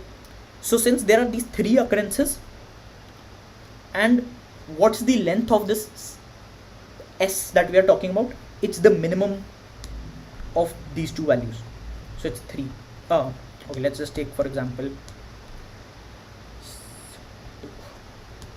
then it's going to be 2. Why 2? If you ask, because notice what do the minimum of these two values denote? You're basically asking what's the longest common prefix in this chunk. That's what you're asking. What's the longest common prefix in this chunk? In the first suffix, second suffix, third suffix, what's the longest common prefix? And we already know that for that you need to do a range query, which we showed in the black box. This thing, LCP I to J, you need to do I plus 1 to J, the min range bin query. So the range bin query done on these two elements, you get 2. So that's the length, right? And you need at least k elements. So if you're starting at this position be I, you considered I plus 1, you considered I plus 2, because your k was 3. If I change your k and say k is 5, then you would have considered I plus 3, I plus 4 also. All these values. You would have considered all of them. You would have wanted the min on all of them. Notice why? Because that string should be present at least 5 places. So it should be present in this suffix somewhere at the start, in this suffix somewhere at the start, in this suffix somewhere at the start, in this suffix somewhere at the start, in this suffix somewhere at the start. It should be present in at least 5. So you take the 5 and take the LCP, that is what is the longest common prefix in these 5 strings.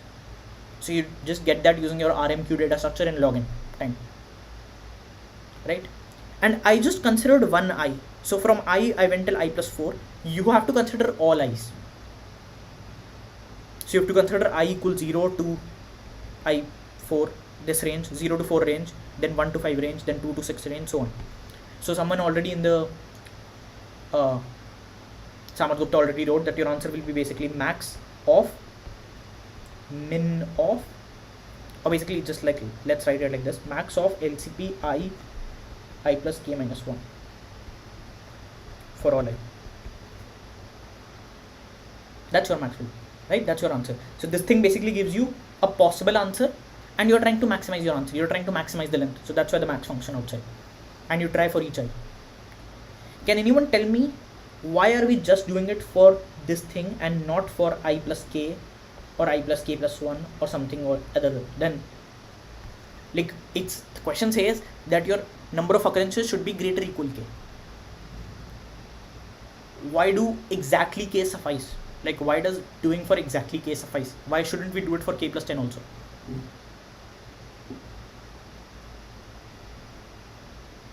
Yeah, so Samarth is right. And also the reason is basically LCP I to I plus k minus 1 is going to be less than equal, sorry, is going to be greater than equal LCP I to I plus k, which is going to be greater or equal LCP I to I plus k plus 1. Can people see this?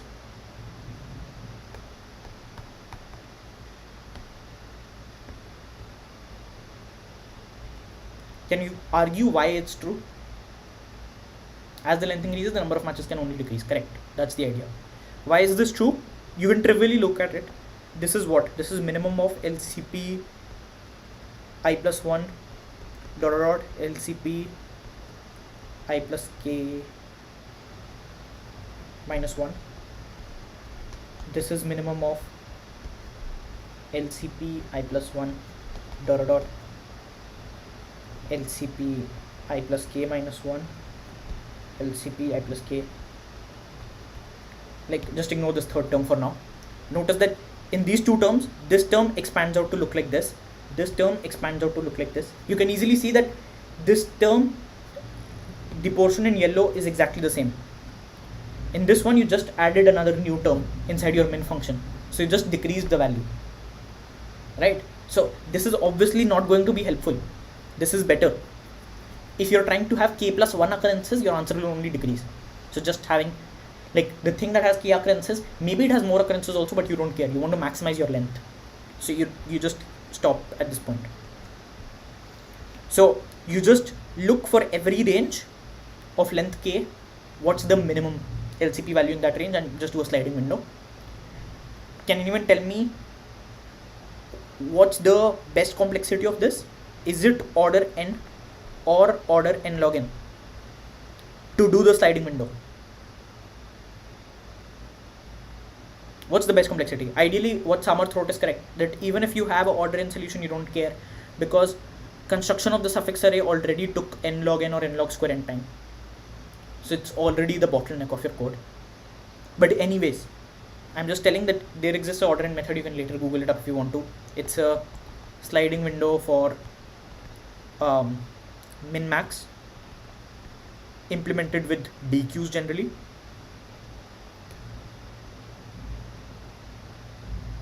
I don't know how to spell DQ, but yeah, you can Google it up if you want to. I think at CPL got them should have a blog on it, but yeah, it's useful to know that, just generically.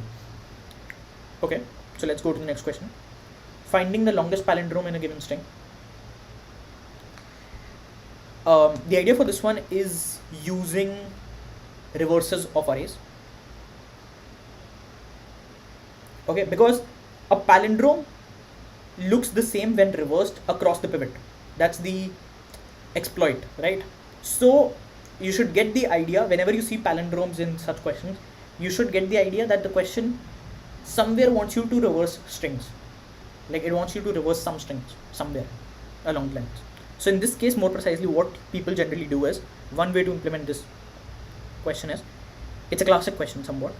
You take the string s, you add the character hash, or okay, we were adding dollar, sorry, so let's just add dollar. So add the character dollar and add the reverse of s reversed. Okay, so the way, and this is your new s, this is your s dash. So the way s dash looks is s1, s2, sn, dollar, sn. Okay, let's just introduce another variable here so that I can just explain in one diagram. Si, sn, dollar, sn, si, s2, s1. This is how your s dash looks. So you create this s dash easily, right, by just concatenating sn with s dash. Yeah, you can use Maneker algorithm if you know, or palindromic trees, but generally, like, this is I think in string data structures in general, there is this concept of, like, a lot of problems can be solved using a lot of data structures. So trying to make expertise in one data structure or two data structures or three data structures is generally better than trying to know all data structures. Like, if you know string hashing alone, you can solve a lot of problems. You can even solve this problem in n-log n. So you're correct in saying that Maneker just solves this faster or something, but it doesn't eliminate the motivation to be able to know suffix array. Like, just knowing 2 or 3 good string data structures, you can solve a lot of problems of strings. So that's why, like, even if you don't know Maneker, you can still solve it using this thing, right? So that's the motivation. So you create this s dash, which is basically s plus dollar plus reverse, and give it to your suffix array data structure. Now we are always using it as a black box. We are not really caring how suffix array is made or something. The benefit that you get is, let's say the palindrome looks like this with the pivot at si. Okay, let's say this is how the longest palindrome looks in the string. It starts at s left and ends at s right, and the midpoint is si. Okay, notice in this array how will it look. you'll have s right at some point, you'll have s left at some point. In s dash there will be this suffix starting from sl going till the last character. Maybe you have a hash here as another character plus hash. You'll have this as one suffix. Notice you'll also have another suffix going from si to dollar. This suffix is also there and this suffix is also there. Both the suffixes are going to be there. Do people notice that? Both the suffixes are going to be there somewhere in the data structure, in the suffix array. So somewhere in the suffix array you will have sl goes to si goes to hash, this thing, and somewhere else you'll have si goes to hash, the second occurrence. This is the second occurrence, this is the first occurrence. In your suffix array you'll have these guys, right? This is sl. Okay, I think I made a mistake actually. Yeah, I made a mistake. This one is actually referred by, let me think, sl goes to si, it goes to hash, and you want the LCP. How will you get the LCP?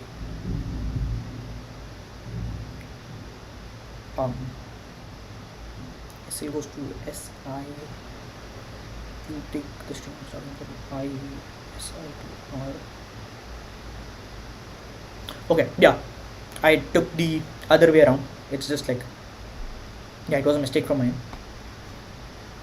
So you have this thing. Your first one actually look like, the important one will be this one.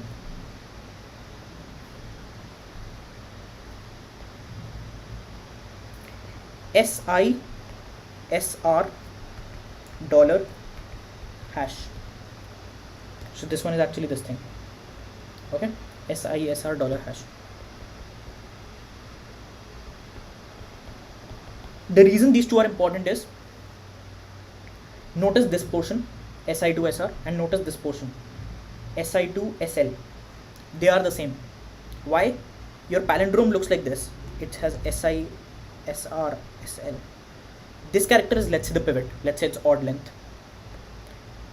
Then this character, which is SI plus 1, has to be the same as SI minus 1.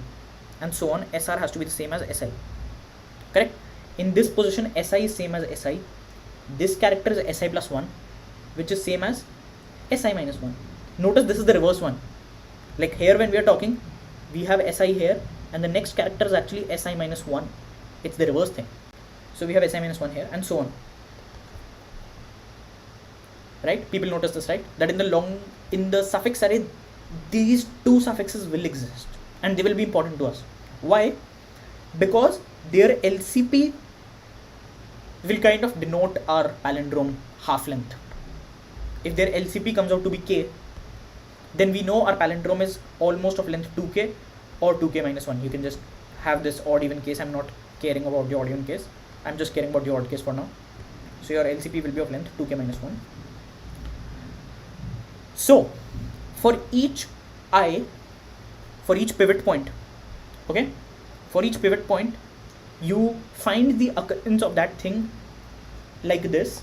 There is this one occurrence starting from SI, the entire suffix, and there is a second occurrence in the later part. Take the LCP of both the things and you're done. And obviously, maybe the LCP comes out to be so big. Okay, now notice what was the benefit of adding the dollar character. Can anyone tell me why did we add the dollar character? You'll actually see why the dollar was important. Try to answer this in the chat. How is this dollar character helping us now? It's somehow like if you remove the dollar character, our code will break. The algorithm will be wrong. Correct. So the idea is after SN, your LCP when hits dollar, it won't match any dollar here. So like in your LCP, it's possible if you didn't have a dollar, that your LCP look like this. there was no dollar here, so it went till SN, and then it checked SN again because this was the next character. Let's say there was no dollar, and your LCP was the entire thing with this thing, then it's bad because you can't just use 2 SN twice, right? The splitting at the dollar is important so that it breaks, because there is this dollar here and we know for a fact that we won't find a dollar here because this is to the right of the dollar, so the match will definitely break before the dollar. So our LCP will actually be a valid palindrome of the original string. It won't be just a mix of the 2 strings. So basically you don't want to mix this string with this string. You don't want the mixing to happen in the LCPs. That's why you add characters in between which only occur once. That's the idea of dummy characters. Like, that's why people generally add dummy characters. Okay, now we have, I think, some more questions. Let's go through them quickly. Number of different substrings in a given string. So you're given a string. You have to find the number of distinct non-empty substrings. Okay, again, don't need to care about how you construct the data structure, just use the suffix array. Let's say you have these suffixes in your suffix array sorted, and let's say the LCP array corresponding is 3, 2, 4, 1, 0, 2. Okay, and maybe there is a nothing here because the first value of LCP is not defined. So what's happening? Also, let's say we have lengths. So this is the LCP array. Let's say we know the lengths of all the suffixes also. So this one's or just the suffix array position, LCP, and this is the suffix array position. So this one is like starting at the 7th character, this one is starting at the 0th character, this one is starting at the 5th character, this one is starting at the nth character, this one is starting at the 1st character, 0th character, 4th character, 3rd character, maybe something like this. Now what you'll do is you'll say, how many different substrings does this guy have? So it's starting at the 7th character and it's ending at the nth character.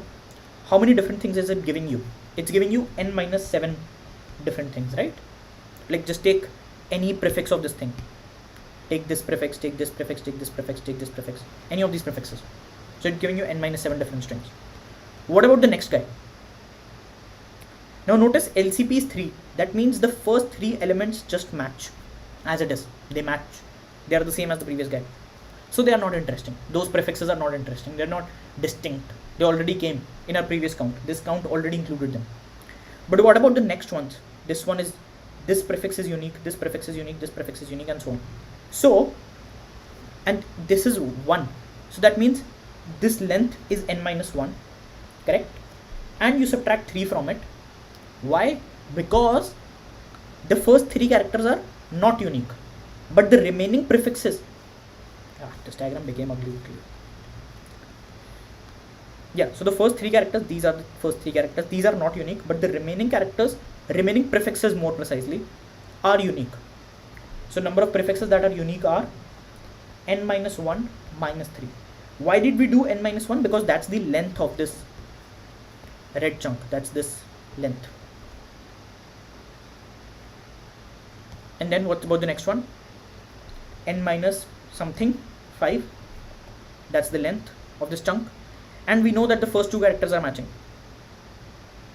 prefix match, so those are not unique to us, so subtract 2, but all the other prefixes are unique to us, and you just keep on adding this. So how does this look? This is basically n minus SAI each time, right? And this is basically LCPI. You can formalize it to show like why does it give you the correct answer and everything, but the answer basically comes out to be something like n minus SAI minus LCPI, and just treat the LCP value, the first one, to be 0.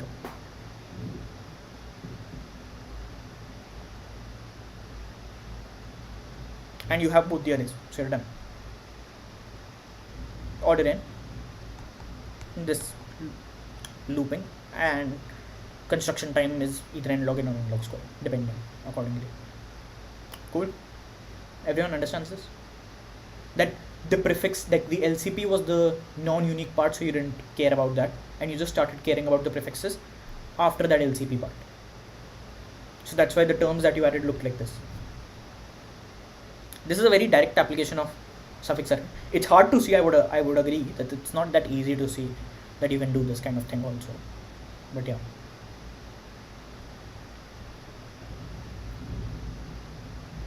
Okay, so last question. Given some string, find the longest common substring. Some strings, sorry. So you're given a bunch of strings a1 up to am, such that the sum of their lengths is bounded by n. Okay, so you're given a lot of strings. Determine the length of the longest common substring across all of them. So let's say a1 looks like this, a2 looks like this, a3 looks like this, and let's say there is this common substring s present in all of them, and the length of s is, let's say, 10, and there is no such 11 length string or something, then your answer would have been 10. That's the question. Print 10 basically. In this case, print the longest length of the longest common substring. If there were only two strings, do people know the algorithm or the data structure required? If there were only two strings, and we didn't have a lot of strings, we just had two strings, then what would you do? Correct, longest common subsequence or longest common substring, you can just do a DP on it.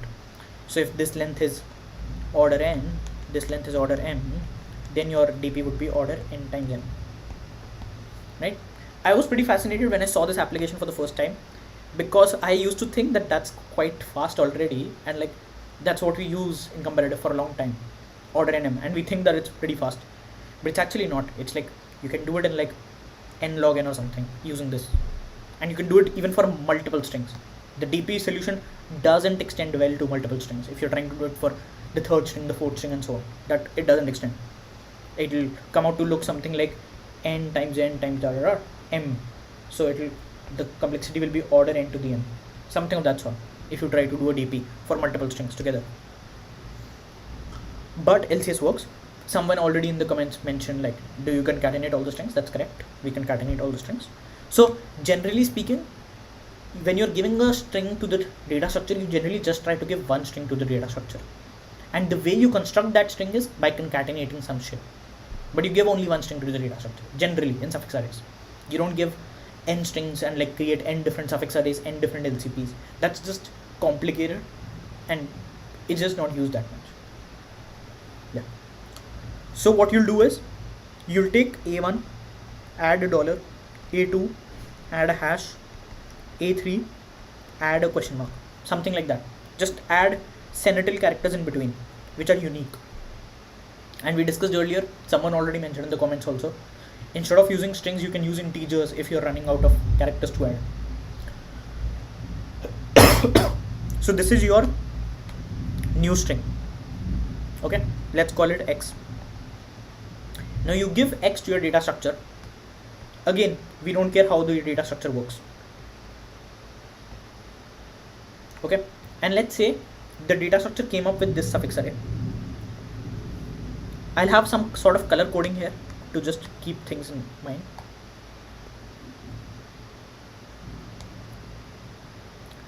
All the suffixes that start in the A1 portion, all the suffixes that start in the A1 portion will be denoted by red.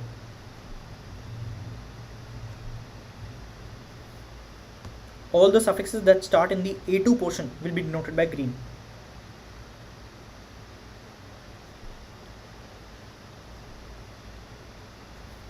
All the suffixes that start in the A3 portion will be denoted by blue.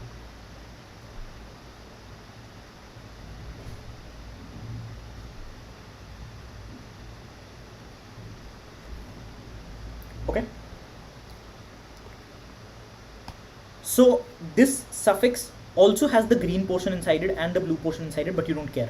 The red portion is basically like it has some suffix of A1 followed by the entire string. That's the entire suffix.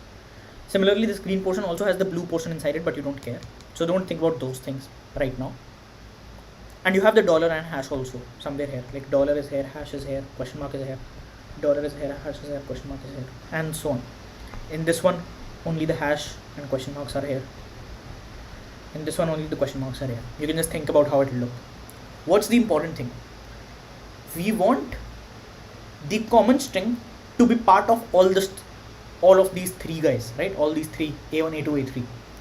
So if we pick a subarray, then it should have at least one red guy, at least one green guy, and at least one blue guy. If we pick a subarray of this suffix array, it should have all these three properties satisfied.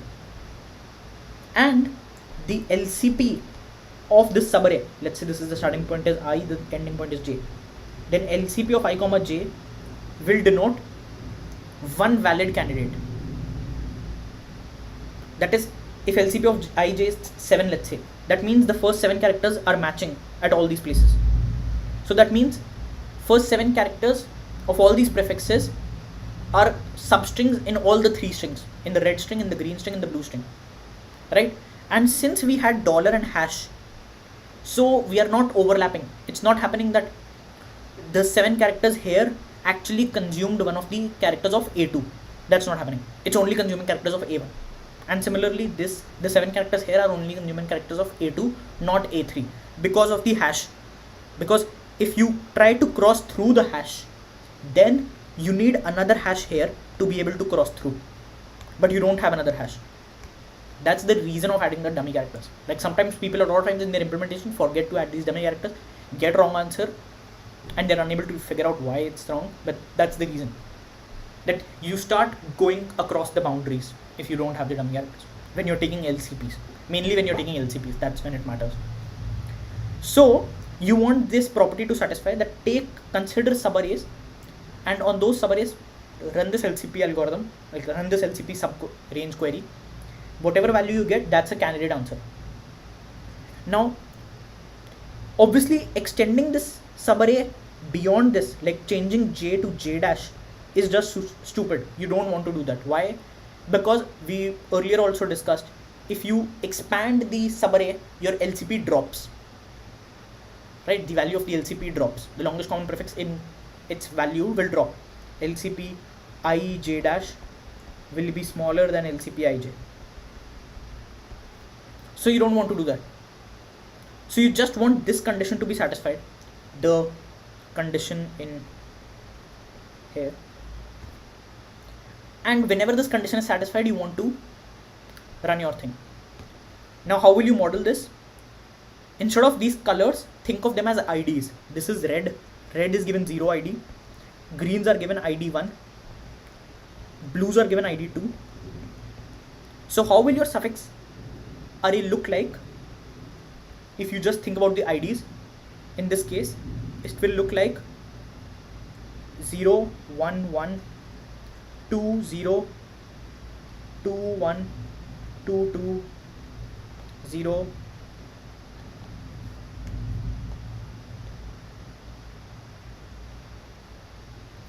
2, 2, 1, 2, 0. Wow, this is a big subarray. That's how your I just changed the colors. I just said red, green, blue are different labels, 0, 1 and 2. I just labeled them. That's it. Okay. Once you label them, what you're trying to do is consider every subarray where all the 3 labels are present. Label 0, label 1, label 2. And take the LCP of that subarray. And do this for all subarrays. Naive method is obviously n square. Smartly, you can do a sliding window. So you get n log n again, or you can get n log n. Basically have a start pointer here, L0. Move your right pointer till the time, keep on moving it till the time all the 3 elements are in your range. So your R comes here. 0, 1, 2, 3.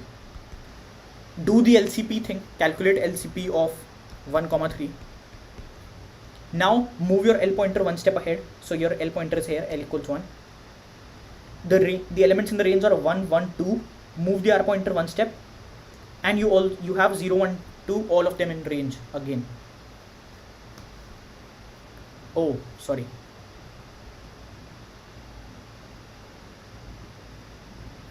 Okay, Amit, yeah, sorry. The class was actually due for 2. Okay, that's why I think the signs were coming up, the emojis. Okay. So yeah, I extended the class by 30 minutes, and I think we'll be end within 5 minutes or 10 minutes. But yeah, I'll explain the last 2 to 3 minutes again. So the idea was, instead of the colors, think of them as IDs now. So the red color is 0 ID'd, the green color is 1 ID'd, the blue color is 2 ID'd. Okay, these are the 3 IDs that you get. We can't see the screen. Oh. Let me share the screen again. Okay, can you guys see the screen now? Cool. I'll explain the last 3 to 4 minute portion again. So you had these red, green, blue idea, right? We had this idea. Now actually don't think of them as red, green, blue. That's not practical when you have many strings. Think of them as labels. So red is now labeled 0, green is labeled 1, and blue is labeled 2. Okay? And convert this colored array. Can you please go over the entire solution more quickly? So I basically concatenated all the strings, right? And then I said this concatenated string is a big string. Give it to your data structure, suffix array data structure. Whatever suffix array you get back, it will look like this. Red suffixes are denoting suffixes from A1 region. Green suffixes are denoting suffixes from A2 region, which start at A2, which start in somewhere in A2. Blue suffixes are denoting suffixes which start in A3. And now whenever you're thinking of a subquery on this suffix array, your subquery should have at least one red, at least one green, at least one blue. Why? Because length of the longest common substring across all A's. So it should be present in A1, A2, A3. So that's why all these guys should be there. So if this condition is satisfied, just take the LCP of that thing, and that's a possible candidate answer. Up to now we discussed this much. Now what I'm saying is, instead of thinking of them as colors, think of them as numbers. So just convert this color array to this numbers array, and like red color is 0 basically. Anything that starts in A1 is basically 0 and so on. Now on this array, you basically want to run a sliding window. The trivial method is n square. Pick every subarray and like maybe n cube actually, or n square if you do it, or n square log n, or n square if you do it smartly. The idea being, pick every subarray. If that subarray contains all the elements, that is, if it contains 0, if it contains 1, if it contains 2, if it contains all the 3 elements, then query on that subarray, the LCP query, and try to maximize your answer. That's the brute force, the slow method right now. The fast method is run a sliding window on this, run a 2-pointer, more precisely. 2-pointer is the right word, I think. So what's the idea of the 2-pointer? Initially, your L is 0, the left point. It's at the 0th position. 0 means the 0th position. Now you extend your right pointer till the time all the different IDs are inside. So your right pointer stops here at r equal 3. This is the 0th element, this is the 3rd element. When it stops at the 3rd element, you query LCP array with 0, 3. Now you move L one step ahead. So L is at 1 now. Now starting from 1, you have to move R ahead. You can easily notice your R can't decrease, because notice what the invariant you want to maintain. All the distinct values have to come at least once in your subarray. So when you kicked out this element, so 0 got kicked out, you need to add maybe some non-zero number of elements from the right side, from the downside, to get 0 back in. People get this? So that's why your R moves, and maybe your R goes to this position. Like your R goes till here, R is 4. So now you query from LCP 1 to 4. Now you again move one step, your L. So your L goes to 2, and now your R is at 4. Now your R can remain at 4. It need not move, because notice this chunk of L equal 2 to R equal 4 has all the 3 distinct elements. So you can query LCP 2, 4. Now L goes to 3. Now when L went to 3, you basically kicked out 1, right? And you only have 2 and 0, so now you need to push it, increase your R. So your R was earlier 4, now you make it 5, but still 1 is not there, so you make it 6, now 1 came in. So from L3 to R6, that's another LCP that you'll consider, and you can just run this sliding window. It's a standard problem that kind of like each minimum size window which has all the distinct elements in it. If you want to know how will I maintain this window or something, or how will I know whether I have all the elements or not, one way of doing that is using a set, right? Just put all the elements in the, keep on adding elements to the set whenever you extend, and whenever you kick off element, then you remove from the set, and you constantly check whether the size of the set is M or not. If the size of the set is M, no, you don't need a multi-set, because okay, yeah, you need a multi-set, correct, yeah, multi-set, sorry, because a single color can be contributing multiple times, and you just want at least one of them. Yeah, multi-set will work, map will work, or just like even like no, like you don't even need these order log and data structures. You can do it in O1 also using some precom. This is not really related to the problem. Like you should just know one of the method that works in almost n log n-ish line. So the net complexity will be n log n times LCP query complexity, right? So here, like you can ideally make this entire thing order n if for LCP query you use parse tables, and for the next thing, that is the sliding window, you use pre-computation. So then pre-computation ideas for sliding window or the 2-pointer method, then your entire thing will be ON, which is good. So what we had was, yeah, even you don't need an ON, you can have n log n or something, because your construction time is anyways bottlenecked by this. Notice I just took here as an example 3 strings. If you had m strings, your complexity would have been dependent on that also.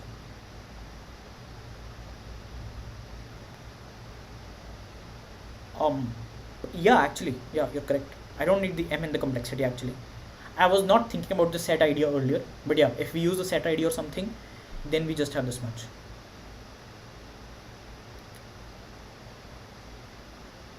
Yeah, the log m comes because the size of the set will be order m of m size, like there will be m different elements in the set of the map that you're using, and yeah, that's pretty much it. So it's pretty fast, right? Longest. Don't understand your question or something. That's all that we had here. So for further readings, if you're interested, you can look at the visual algo animation to understand the powers of 2 construction method. CP algorithm pretty much explains the entire algorithm. Stanford lecture notes, I use some of the problems used here as toy problems from those lecture notes. It's some course there. There's the Stack Overflow answer which explains how Kasai algorithm works. So this, like basically this explanation of like the dry run is like a very good, there's a very long like 2-page answer on Stack Overflow explaining this. Apart from this, there are 2 other things, suffix trees and string hashing. I think we'll have a string hashing lecture in the intermediate section in a few hours.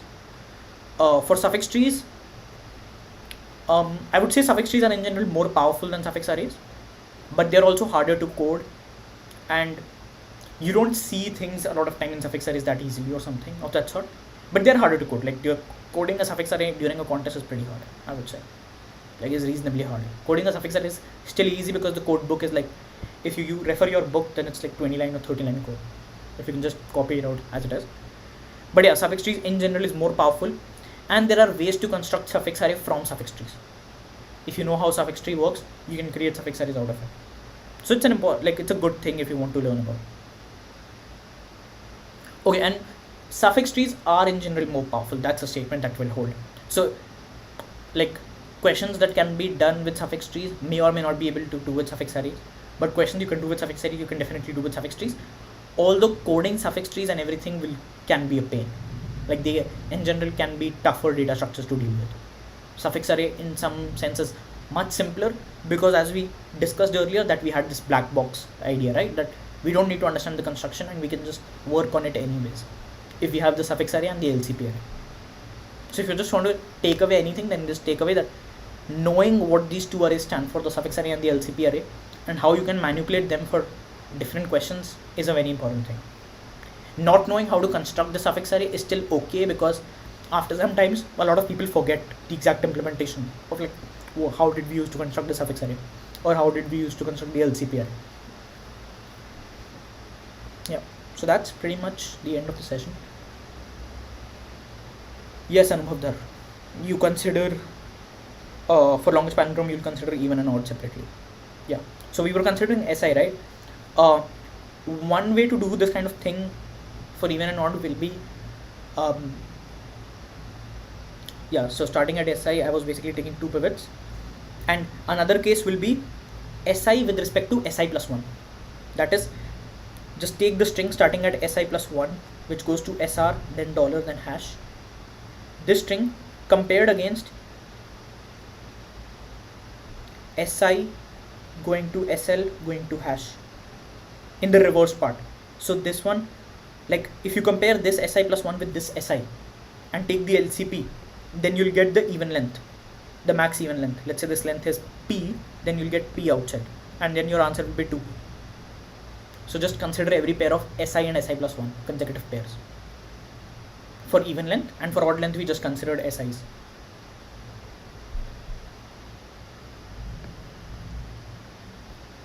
Cool. So yeah, that's the end of the lecture. Thank you. Let's end this lecture within like let's say the next 3 to 4 minutes. If you have any questions, just put them.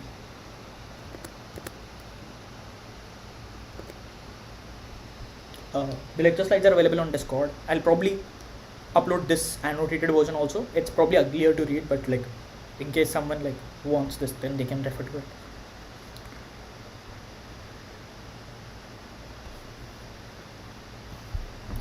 I'll wait for another 2 to 3 minutes for any doubts. Also, how do you check colors or ID in the last problem? Okay, cool. So to check colors or IDs in the last problem, you basically maintain a set or a map. So basically, firstly, don't think of them as colors anymore, think of them as IDs, right? And when you think of them as IDs, you basically maintain a map, let's say, of int going to int. Now whenever, if you are in this range L to R, your map should have, and let's say you see 0, 1, 1, 2, 0, then your map 0 value should be 2, your map 1 value should be 1, your map 2 value should be 1. Right now, what this means is the frequency, right? And when you kick off this element, you decrement this value m00 by 1. So now it becomes 1. And because it became 1, you're still satisfied. All these 3 things are okay. So you don't need to increase your R.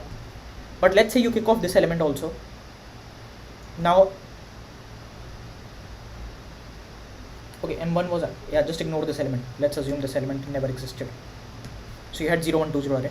Now when you kick off this 1, this will also decrease. So it will become 0.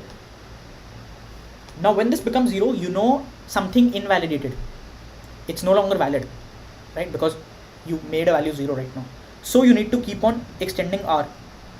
So maybe the next value is another 0, another 2, another 0, another 0, and then a 1.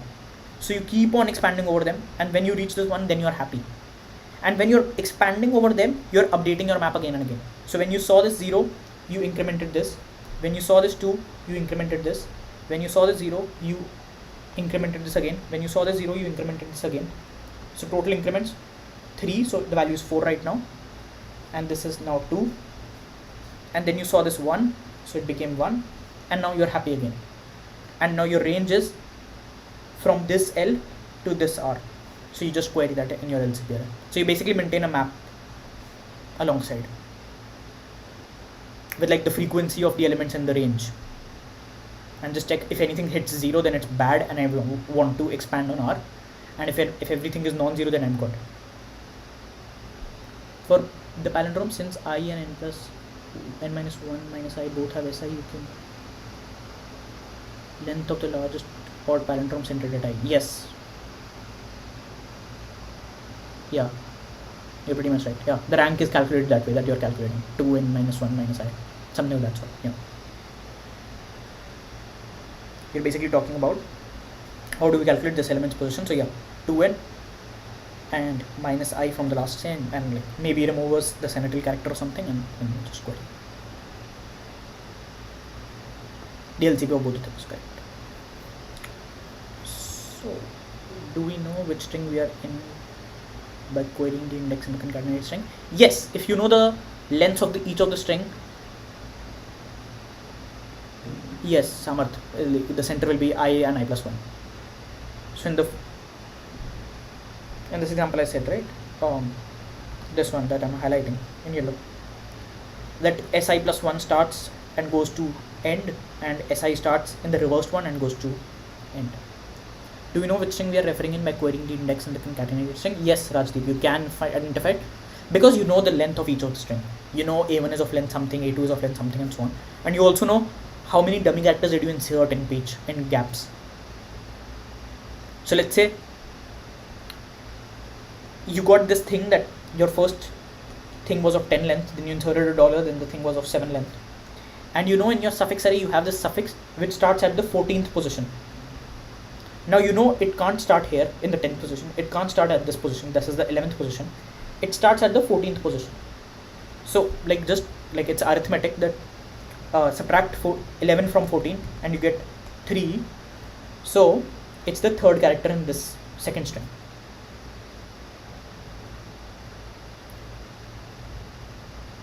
So that's implementation detail. I mean, I didn't cover it explicitly, like how will you do these kind of things, but they are doable.